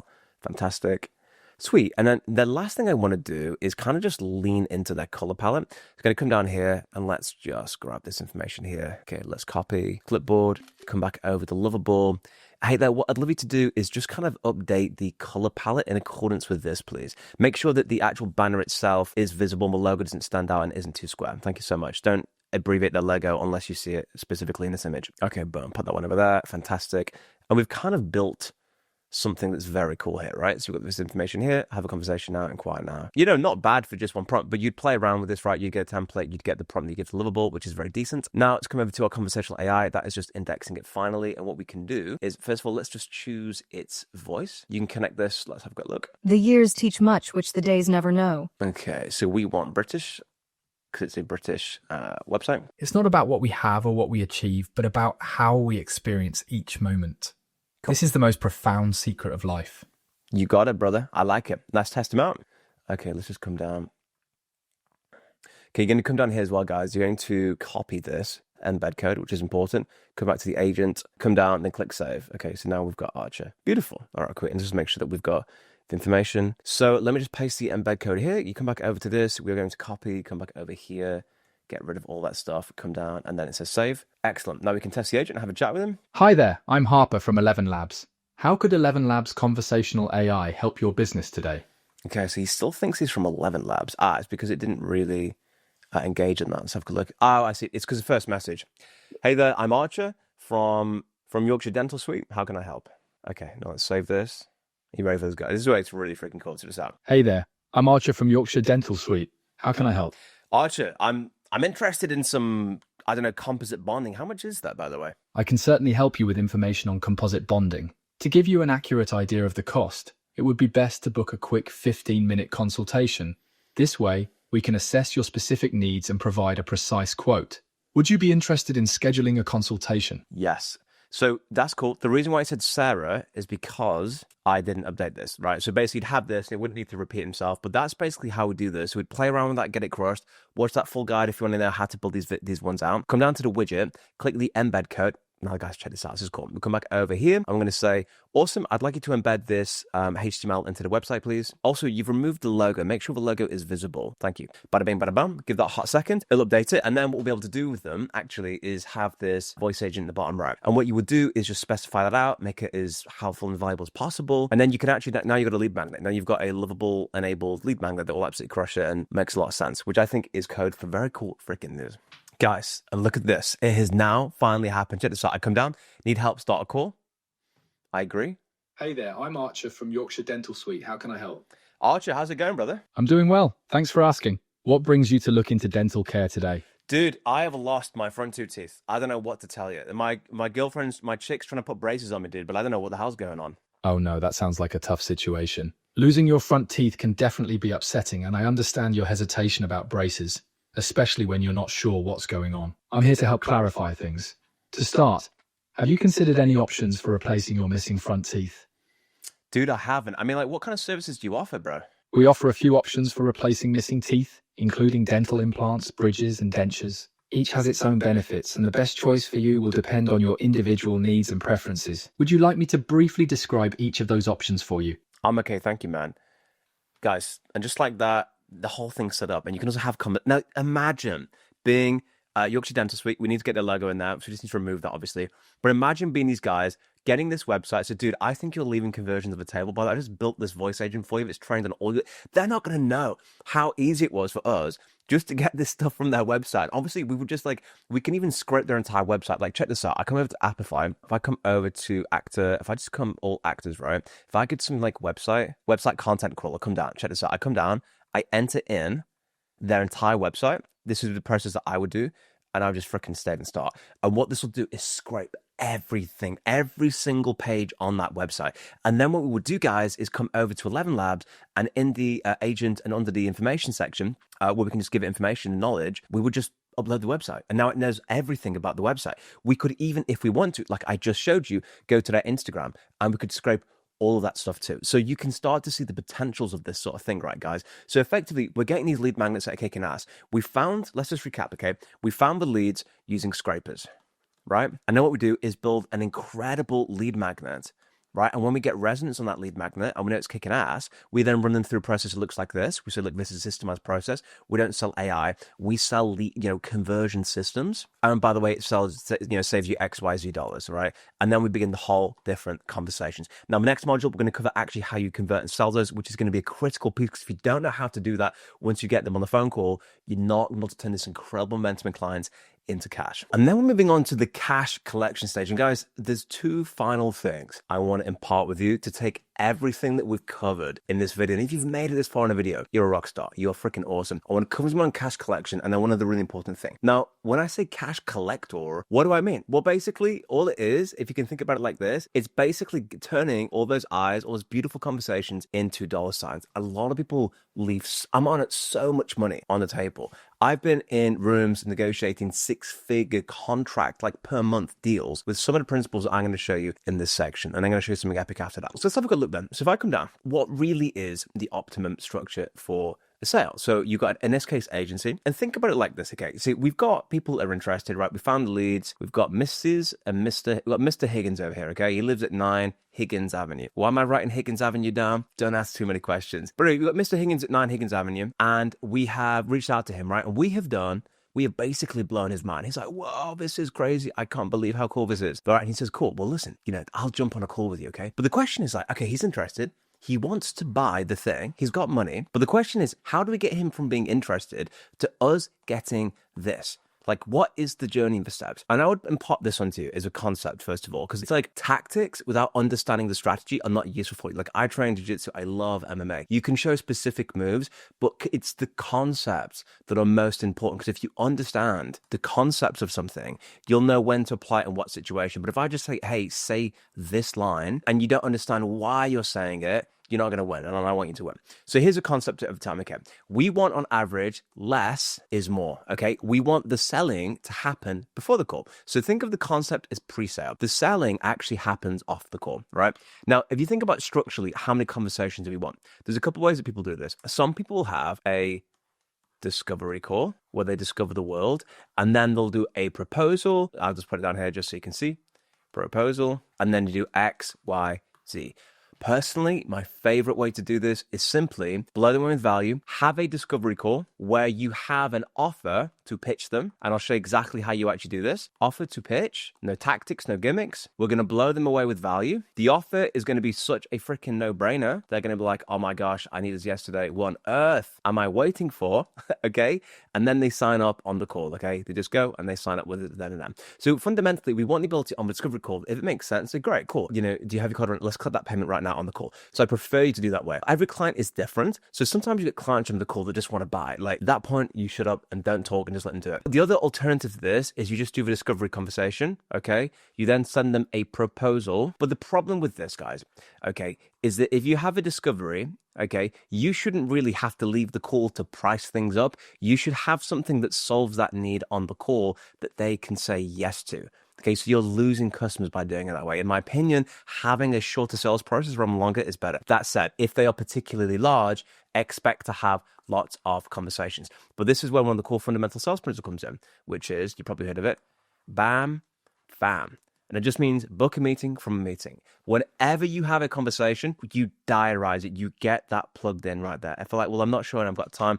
Well, let's put this down. When are you free? Well, let's get the calendars together. Let's align this so we don't forget it. So make sure you're getting a meeting from a meeting. But fundamentally, we want you to have a discovery call with value. If they need to go check something, we ideally want to avoid that. We want to get the sales done, signed, and delivered on the call. That's fundamental, okay? Now, that's up to structure, and you want to take payment on the call. And I want to just drill into this idea here that cash is king. You'll be surprised, actually, when it comes to payment structures, because usually people will accept whatever payment structures you tell them. You may think, well, they won't do that. They will do that. If you say, look, the way that we work is we take 100% up front. You don't have to physically do that. That may be less appealing. But fundamentally, guys, what you want to do is try to stagger it. Or a better, more sensible route is probably to do milestones. All we take today is the setup fee, right? Very standard. And that is $1,000. Cool. Beautiful. And then you set them up on a plan that takes X, Y, and Z over time. Fundamentally, I like what we call PIF, which is paid in full. And actually, what you kind of want to do to really make this elevate is when you're on this call, what you kind of want to get across is a why now. So you kind of want to sink a benefit in there. Like if you can just by the way, if you pay in full, if you cover it all today, what I'm able to do is X. So there's a reason why you can actually do that. Now, in terms of setting it up, you have this thing called the payment processor of record or the merchant of record, okay? Now, there are countless nightmares and tales of people selling on platforms like Stripe or they're selling on PayPal. And if you start selling on PayPal, PayPal will hold your funds for I think it's 28 days to see if they dispute them. Stripe's exactly the same. So you want a good merchant of record. For example, if you're on a platform school, fantastic, take the payment on school. If you're doing community-led stuff, but if it's actual B2B stuff, ideally you want to try and get wire transfers if possible or set up. Now, what you can do on Stripe, and I'd recommend you do this, is you can create payment links. Let me show you exactly what that looks like. I'm log into Stripe real quick, come over here and you head over to dashboard. Now, I've got a test account here, Magic Wishlist, which I created. One of the things you can do is you can come down here to product catalog on the left-hand side. You can create any product. So for example, if I come here to create product. I call this Automation Turtle. Why Automation Turtle? Don't worry about it. It's absolutely fine. Come down and get the turtle. Fully B2B built customer lead generation systems. Beautiful. And then we can upload an image. All right, cool. So we've uploaded an image and then we can say, hey, the amount here is just simply $2,995 upfront or recurring, whatever you want to. Fantastic. And then we click on add product. Very cool, right? Now check this out. You come down to payment links. Up top here, create new, we want automation turtle, and then we'll click on create the link, right? Now check this out, guys. We come down, then all you do with the call, say excellent, you come over and you basically give them a link like so. Automation turtle, and that's my dog, my beautiful dog Dexter, by the way. He's so cool, isn't he? And then basically they can sign up. My recommendation to you is that you actually have an image. It just makes it better.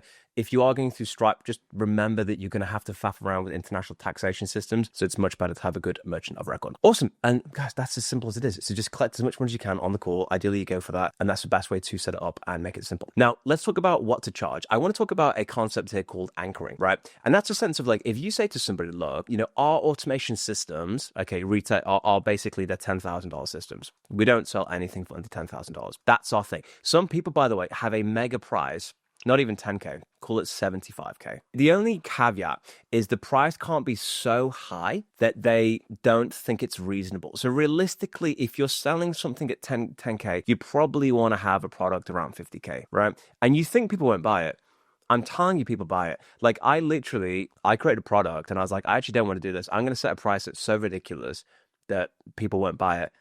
People keep buying, they buy it all the time. And I'm like, yeah, and I get it because it's that valuable. But the point is that like people do just buy the stuff because they want it. So you want an anchoring price. I mean, I'm going to have an anchoring price of a few $100,000 for a product that I've got coming up. Very, very cool. But the point is, people buy this. You've got to think like if Grant Cardone or Alex Hormozy or some guy worth hundreds of millions wanted to buy your thing, what would they pay? Like it's that to do that. It's not unusual for a big company like BP or even like a smaller company with like 200, 500 employees to drop tens of thousands of dollars. I've had people tell me they find my community more valuable than 50K consultants. Yeah, I get it. And that's a very, very beautiful, wonderful compliment. The point is you want a high price that anchors it, okay? Then when you say, well, this price for the systems we're talking about because of X, Y, and Z, some specific reason is 10,000. That's basically how you're going to think about it. So ideally we want to anchor. We want a big ticket price that then by comparison makes this sound smaller. This is a well-established psychological principle. You see it all the time. You go to buy, for example, a t-shirt, which I will butcher mercilessly in my drawing here, and they show you the ones that are $800. You're in Versace, right?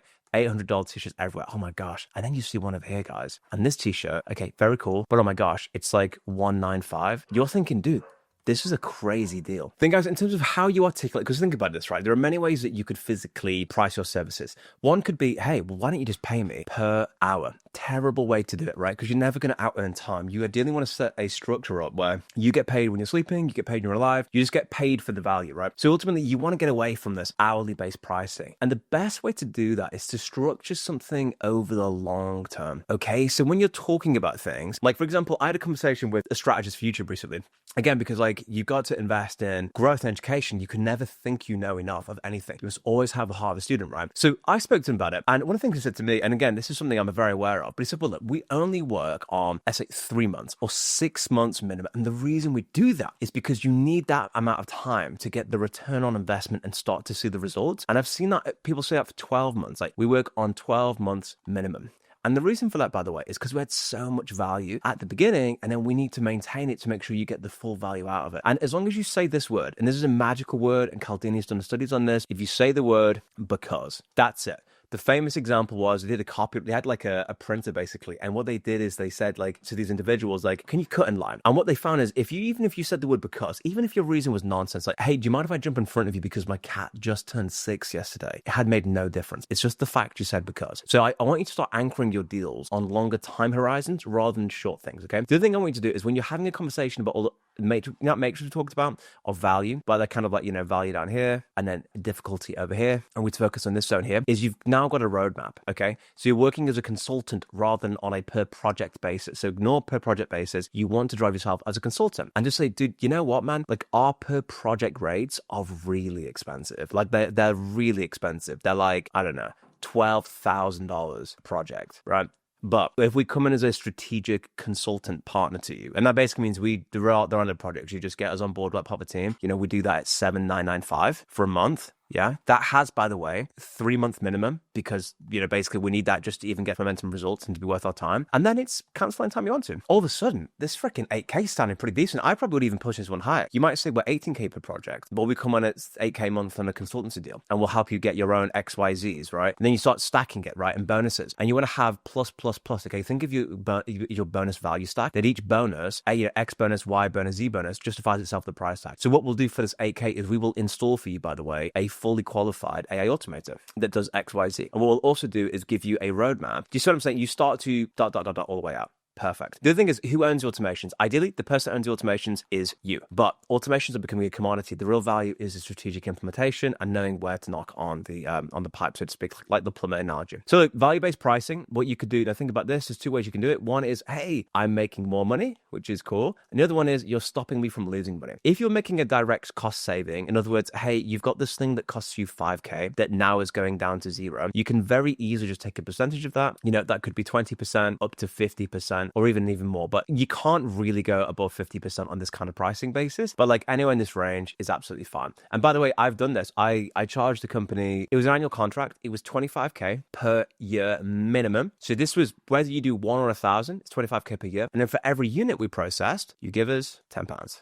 And they were doing thousands of them. So it was like really, really cool. So that's how I sort of did that. And that's how I'd recommend it. And if it's improvements, then you want a slightly ROI. Like if we're making you, this is why it's so important, guys, that you pin all of your conversations down to numbers. We need to know in pounds and pence how valuable it is. If you can't connect it, you're going to struggle more. And then again, you want to bias towards charging more over time. And again, you will naturally charge more. Your rate goes up over time. Like you'll be $250 an hour, then you'll be $500, then you'll be $1,000 an hour, and then so on and so forth. Then you're charging 50K for days and stuff like that. And it works because you're just adding the value. I also want to talk about something really important, which is how to actually run the call. So you may have seen this particular thing. It's very funny. This was fortunately nothing to do with it. I just thought it was a funny example about, we've got them on the call. We know that we want to collect cash and payment on the call. How do we actually have that conversation with them? There's no perfect sequence, but in my view, there is a series of things that should happen in order to close the deal. Number one, building rapport. In other words, build that relationship, right? I actually used to, early in my career, like I always say, I used to sometimes write down one sentence that I could say at the beginning of the call to help. And when I run calls, I always think about what are the things I want to leave as an impression during that. So you could say something really funny, like you'll say, hey, how's it going, John? Amazing. Literally, my dog this morning just took like the biggest dump in the world on my brand new cream carpets. Dude, so I'm literally in crisis mode right now. Like my wife's going to kill me and I've got to get figured out. Like it's something relatable that humanizes the interaction and takes it away from the business context. What you also want to do though when you're doing the call is context, right? Set the context and address the $1 million gorilla in the room. You don't want to waffle too long, although it's kind of expected like this dance. You kind of want to be clear and concise. John, really great to have you in the call. Just for context, it's cool. I want to go through this, this, and this. And the end of it, if it sounds great with a good match, then awesome. Other key better detail as well, by the way, is that everyone knows what a sales call is, right? But you need to position it as whether or not it is actually a match. So for example, one of the principles that I personally very strongly believe in, I don't work with anybody that I can't deliver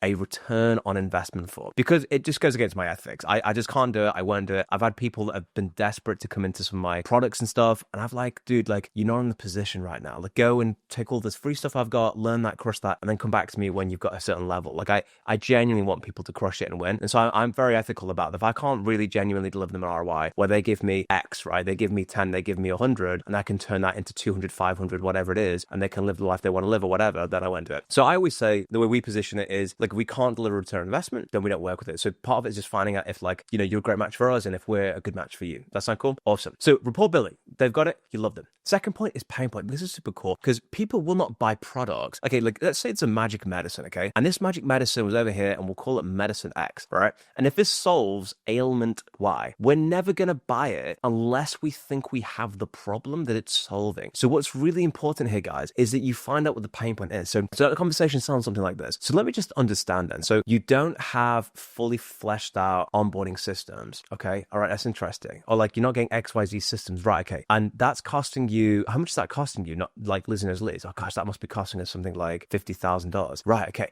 And what's really cool is that you must always land at a number. Everything lands at a number eventually if you push it. So this is what you're after. Okay, good. So we've got customers coming through, we're not doing that, and really double down into that. Like, what does that mean for your business if you don't get this fixed? Like, try and get like in their head of like, you know, you've not been getting the right kind of traction, you're getting the right kind of customers. What happens if this continues? Like, really just not in a kind of like terrible way, but like you kind of want like purchasing decisions they come from pain a lot of the times, right? In other words, like I'm sick and tired of feeling sick and tired. I'm sick and tired of getting out of breath when I walk up the stairs. You need to, you know, get on diet and lose some weight and do some interesting things. So really, really double down into the pain points, okay? And what's really important is this number here, guys, the cost of inaction. And it's kind of sort of like, okay, so if we did nothing today, if we left this call, nothing happened, I just want to understand what this would actually cost. Because if the cost is zero, then that's awesome, right? It's no difference. I don't think it is zero though. What is the actual cost of us doing nothing here, right? And you say, if we do nothing, and here's a good little tactic, it's just, okay, so in 12 months time, if we do nothing, it looks like you're going to lose $700,000. It's that classic, if you're making 300K or you're making 30K a year, not knowing how to make $1 million a year, is costing you $970,000. I used to make $30K a year. Now I make I make 7 figures a year, right? So if I knew what I knew then, I would be making $30K. Like, I sometimes think if I could go back to when I was making $30K, oh my gosh, like the speed, it'd be crazy. But not knowing what I know has cost me. I'm sure it's the same now. I speak to myself in a couple of years' time and be like, Jack, if you only knew X, Y, Z, which is why you want to continue learning, which is like, I put such a high emphasis on it. So get what we call cost of inaction. Really, really, really important. Ask that question. All right. Now you want to define a dream outcome in the gap. So essentially saying, hey, what is the dream outcome? Where do you want to get to? And the key question here, guys, is like, why do you think you haven't got there? Like, okay, what have you done previously to do this? Okay, what's your strategy been? Okay, why? And what's really important, guys, is to do preparation. You will be blown away how like intelligent and smart you can sound just by doing a little bit of preparation. A good rule of thumb, typically speaking, is to spend something like 20 to 30% of whatever the meeting length is, like researching it. So for example, if you're doing an hour, 20-ish minutes, like researching it, doing it, because then you can actually come and sound informed. You look, you've done your homework. So define your outcome in the gap. Then you want to amplify the pain point, quantify the cost, the money, the stress, blah, blah, blah. And a cool little thing, by the way, that I really like doing is I like bringing in, like, it's called a soft sell, but like if you can relate it back to a story, like it's really interesting that you mention that, because one of the people that we work with, right, Robert, he had the same issue. He couldn't convert any of his customers from his website. When we actually tweaked a few things, so I think this actually applies to you here, we end up tripling his conversion rates. And like, obviously, you know, his Lamborghini, whatever it is, right? Like you kind of like, you know, it needs to be true. Like I always say, you want to create, what's important is urgency, okay? And scarcity. Honestly, I'm a really big believer in this, like fake urgency and scarcity. Lots of people are like, okay, if you sign up by 12 o'clock today, you get X, Y, Z, because, you know, we're running out. It's like, you're not running out. We know you're not running out. Like you've got to create these two things authentically. Because ultimately what urgency and scarcity do is, and I'll come on to this in a second, I believe, once I come down here. Yeah, it creates a why pay now. Really important. So once you've done that, you know the pain point, you understand the gap, you can also say, great, do you mind if I run you through this product, this solution? Awesome, okay. And again, you explain by stories. So basically what we do is we go under the hood and identify your entire customer system and show them your beautiful roadmap of how you systematize everything, right? Your beautiful system, it comes here, it does this, it comes this, it comes this. And we're going to identify, let's say, I'm going to change different colors to make this cool. We're going to identify different points, right? We've got this point, this point, this point, this point, this point. And then what we do is bring X, Y, Z, and then you end up with this. So for example, last customer we had, just like you, was Mr. Z. Mr. Z went through X, Y, Z, and you show them all the whole process. So show them what that looks like. Then once you've gone through that, you're going to identify every single pain point and how you actually solve that pain point. And then once you've shown the solution, you show the entire programming system, you pause and wait at the price, and then objection handle anything. So once you said the price, you do the price anchoring. So normally, you know, and also great, well, what's the cost? That's what they say. And then you say, well, we work on a 20K per project basis. But I think for you, the good news is you'd benefit a lot from our consultancy. Our consultancy is $8,000 a month, blah, blah, blah. And then you crucially pause. I've actually bought products, you know, around that price and, you know, and different times and a lot higher than that. And I've had occasions where they've talked themselves out of the sale. They've snatched defeat from the jaws of victory because they don't know when to stop talking. So it's really important to bear that in mind. Then ultimately, what we want is a sensible, logical, whether it's closing a deal or scheduling a follow-up. When I say why now, you kind of want to finish the conversation with a reason why they should buy now. Like, because people will delay, right? Money electrolytes are great. They'll delay. They'll be like, I've got to go speak to my dog, my sister's wife's husband. You want a compelling look. It's like, great. And actually, if we can get you set up today on the call, what I can do immediately is get you into the express onboarding happening tomorrow. And actually, what we can do is get this extra roadmap because our CTO is free and he's going to be able to build this for you. Or like we're changing the product, we're doing X, Y, Z, right? So you're able to find some reason why getting it secured, sliced a little bit on the call is now, right? That's it. But it could be like, of course, like I want you to make the best decision possible and take as much time as you need to. FYI, our consultancy program with 5 people, we are nearly at capacity. So by all means go, but I mean, I've got a call straight after this and the spots might go up. So just bear that. There's got to be some reason why you want to secure now. But again, it has to be true, has to create urgency and scarcity in an authentic way. A lot of times you won't need to, by the way. A lot of times say, cool, just to do what we call the assumptive sale. This is really key, okay? The assumptive sale is like, great, cool. Right, let's get you set up. So do you have the credit card? Let me send you a link so we can get you onboarded. Don't even stop or ask. Don't make it because if you say, what do you think about that? It's then, oh, well, should I be thinking about that? Say ACE and then almost just plan that structure out. And then what we'll do in September is ABC and say, ACE, well, let's get you onboarded then. Fantastic. Right, let me get you the link and then we can get you signed up and ready to go. It's assumptive and runs through. Now, once you've done that, the next stage of the process is going to be what we call productization, which is you're going to have all these different clients. And then we do 80-20 analysis. The 80-20 analysis is we look at what are the 20% of services and customers that we deal with that are giving us 80% of the results, okay? And this is what we want. We love this number here. You must always go back and analyze your niche and see what's happening. And then you can start to productize. As you productize, your margins go way up. they just go absolutely through the roof, because what you've identified is, look, I've solved this problem now for 6 or 7 customers, and it's always the exact same thing. And then you start then pushing that back into your lead magnets, right? This goes over to your lead magnets, it goes over into your marketing, and it just reinforces in this big, beautiful cycle. And then you have these off-the-shelf products that you know freaking work, people buy them, and then your entire operation gets slicker, and that's how you can actually get true economies of scale. Again, because remember, we have done a beautiful and phenomenal niche. That's not how you spell niche. You know what I mean? Like, you get the idea. You gotta like double down and crush on your niche. And guys, this time brings me into my journey, and hopefully this is the destination we want you at, right? And this beautiful, gorgeous blue lagoon and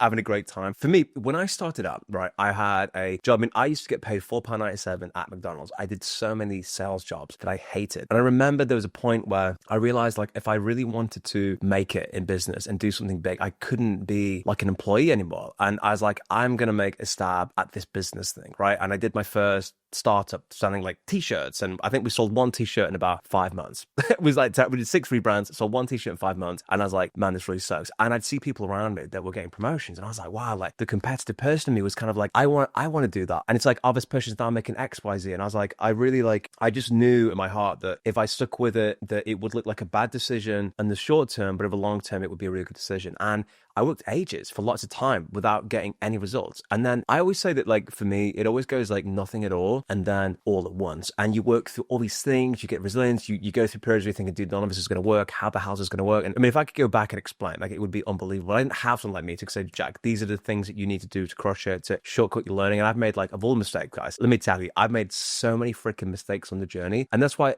it's a big thing for me to share my lessons, my journeys, to help shortcut you as you go. Because I've had times when, like, dude, I don't know how to get clients. How the hell do we get clients? We got to the point where we're taking 3,000 customers every single month for my last startup. And now, obviously, we've got thousands of customers and loads of amazing things happening with our AI automation agency and automation business. And it's just been really, really cool. But I've been on that journey. I've known what it feels like to not how to get your first clients, how to position it properly, what to price, how to have the conversations, or having a champ in your corner. And going through this and applying the things that I've covered in this video and I'm going to cover can really help you crush it. And you can absolutely do it if you apply yourself and you're willing to do the hard work. Now, if you've watched this far into the video, you probably had some flat whites and you're probably at least somewhat interested in creating a successful AI business. And I do not blame you, because it is one of the best opportunities that I've ever seen. And if you don't believe me, you can check out beautiful Grace, who made $24,000. Zachariah made $2,000. Cameron made €5,000. And obviously, this didn't just happen. They put the work and they crushed it. But the case studies and the results really speak for themselves about how epic this opportunity is. And there's a video of Jason, originally my accelerator, who's crushed it. And we don't even necessarily ask for this stuff. Like, what's really beautiful is how forthright and forthcoming people are about sharing their testimonials. I just pulled this up actually before I threw the camera on this one, actually. People just coming up and sharing their honest native experiences is really beautiful. You know, landed a new client, bringing in $1,300 in monthly recurring revenue, signed a contract for $6,400, won the school games 3 times, and stepped in the CMO role for 2 companies, which is awesome and makes me super proud and genuinely fills me with joy, right? And here's another one, Glenn, having a great time. And if you don't believe me, you can hear it from the man himself. Hey guys, I just wanted to record a quick video and explain what Jack's mastermind has done for me. Basically, I joined this school community like mid-January. I think it was around about January 18th or so. And at the end of January, I joined Jack's mastermind, 29th of January. So the first thing is, like, if you don't know where you're going, you can't go fast. And if you got a map, then you know exactly. For example, if you're driving down the highway and it's a 5-lane highway and you know you got to take the Jack Street exit, but you don't know how far away it is, you're going to drive in the slow lane. But if you've got a map that says, hey, go for 10 miles and then take the Jack Street exit, you can go in the fast lane and then you exit when you need to exit. So what I mean by that is the first thing Jack got us to do is identify the problem we're solving. So we didn't really know, so we did a poll among some doctors. And then time saving came out as this is the number one thing doctors are looking for. They're looking to save time. So we need one problem. Okay, one problem. Now we need one solution. So we didn't really know what that was. So we created a lead magnet where we asked doctors, do you want social media and blog automations? Do you want virtual voice agents and virtual receptionists? Or do you want administrative automations and workflow automation? And the social media and blog content won out. It's like 52% of the doctors wanted that. So we built an offer around that. And then Jack was like, hey, you need to just talk to doctors. So the goal for the Q2 was have 50 conversations. And the outcome we're looking for is let's just get our first client. Well, week 1 of April, we signed up 3 clients to our annual plan. This is huge. I mean, I had 10 conversations and signed up 3 people into our high ticket annual client. So the mastermind advantage, you can just take your vague ideas into an actual business. And the other people in the group are invaluable in the information that they share and the guidance they give you. So if any of you get an opportunity to be invited into Jack's mastermind, go for it. And then as Joseph, who got his first client, Andrew made £30,000 a year. Catherine made $25,000. I could go on and on and on. But all these people were once in a similar position to you, just like I was before I started to learn any of the stuff. And they weren't sure about whether AI automations could potentially work for them, or maybe how would you get started, because it can be a little bit apprehensive at the beginning. And maybe wondering if, either working with me or joining my community may help them get that. I am proud to say that every one of them has made their money back and a lot more, which is really, really awesome. And I love it. And here's the good news. The good news is that you could become a success story like them. You just have to do one thing. And that is to take action, to go through everything I've talked about in this video, learn, apply, and do the dirty 4-letter word, which is work. To be fair, none of this would mean anything if I didn't take my own advice. Last month, I made over $140,000 using everything that I showed you. I sit down to make this video. It's probably one of the longest videos I've ever done. I genuinely was like, how can I make this as viable as possible and just share everything to make it like as easy as you can just follow this blueprint and crush it. I've been blessed to meet loads of really cool people, $100 million entrepreneurs. And the truth is, guys, getting to that $10,000, $20,000 mark isn't as difficult as you think it is. With the right mindset, the access to the right people, and the ability to put in the work on a consistent basis, it's possible. You don't need anybody, but there are things that can accelerate your journey, right? Your chance of success goes through the roof if you apply these things. That's my experience, and apply the stuff I've talked about in the video. In 2025, the AI economy is worth $243 billion, and it's expected to add $15.7 trillion by 2030. That's code for absolutely huge. Bear in mind, a trillion's 1,000 times larger, right? But guess what? There aren't anywhere near enough competent AI automators to satisfy the demand. And I see this locally, even my community. I've got a meetup in a couple of weeks in London, actually. It's very, very cool. But everyone I've met, and I'm like, dude, how are you finding talking to business on a local level? And they're like, dude,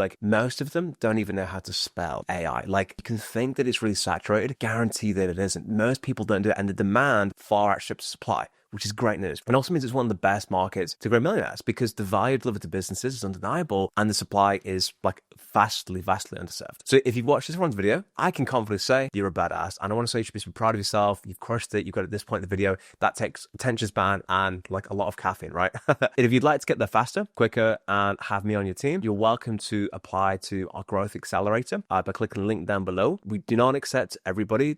We've run it as a very high integrity thing. It is application only. So based on your circumstances, but we are genuinely ecstatic at the results we've got from our cohort, many of which I've shared in this presentation. And what's a real blessing for me is when we open up the second cohort in my community, people come from our accelerator and said they're dude, you need to freaking join this thing. It's amazing. And I freaking love that. That makes me so proud that people feel so emboldened to come and do that sort of stuff. This certainly is the first time I've ever shared this with YouTube. We did a early launch cohort in January. Then we did a kind of first cohort with the community, which is awesome. And now I'm sharing it on this YouTube video at the end, just to kind of give you a bit of understanding of how we can help you accelerate. If you want us to come on board and help you with that, we're going to be increasing the price soon, because we're going to bring our second version of it. And if you're interested in starting and scaling your own AI business and getting results like a lot of the people I've shown in this video, you are very welcome and invited to apply. You can apply everything I've showed you. You don't need to work with my team. You don't need to work with me. You can never see me ever again. And I'm confident you'd crush it. We're just there if you want to get there faster, quicker, and accelerate and kick some ass. And if we don't think you could fit when you do apply, you can have a 30-minute strategy call with me and my team. So worst case scenario, leave with some cool stuff to help you scale it in the roadmap. Again, I'm a big believer in leading the value, and the team will help you crush it. Anyway,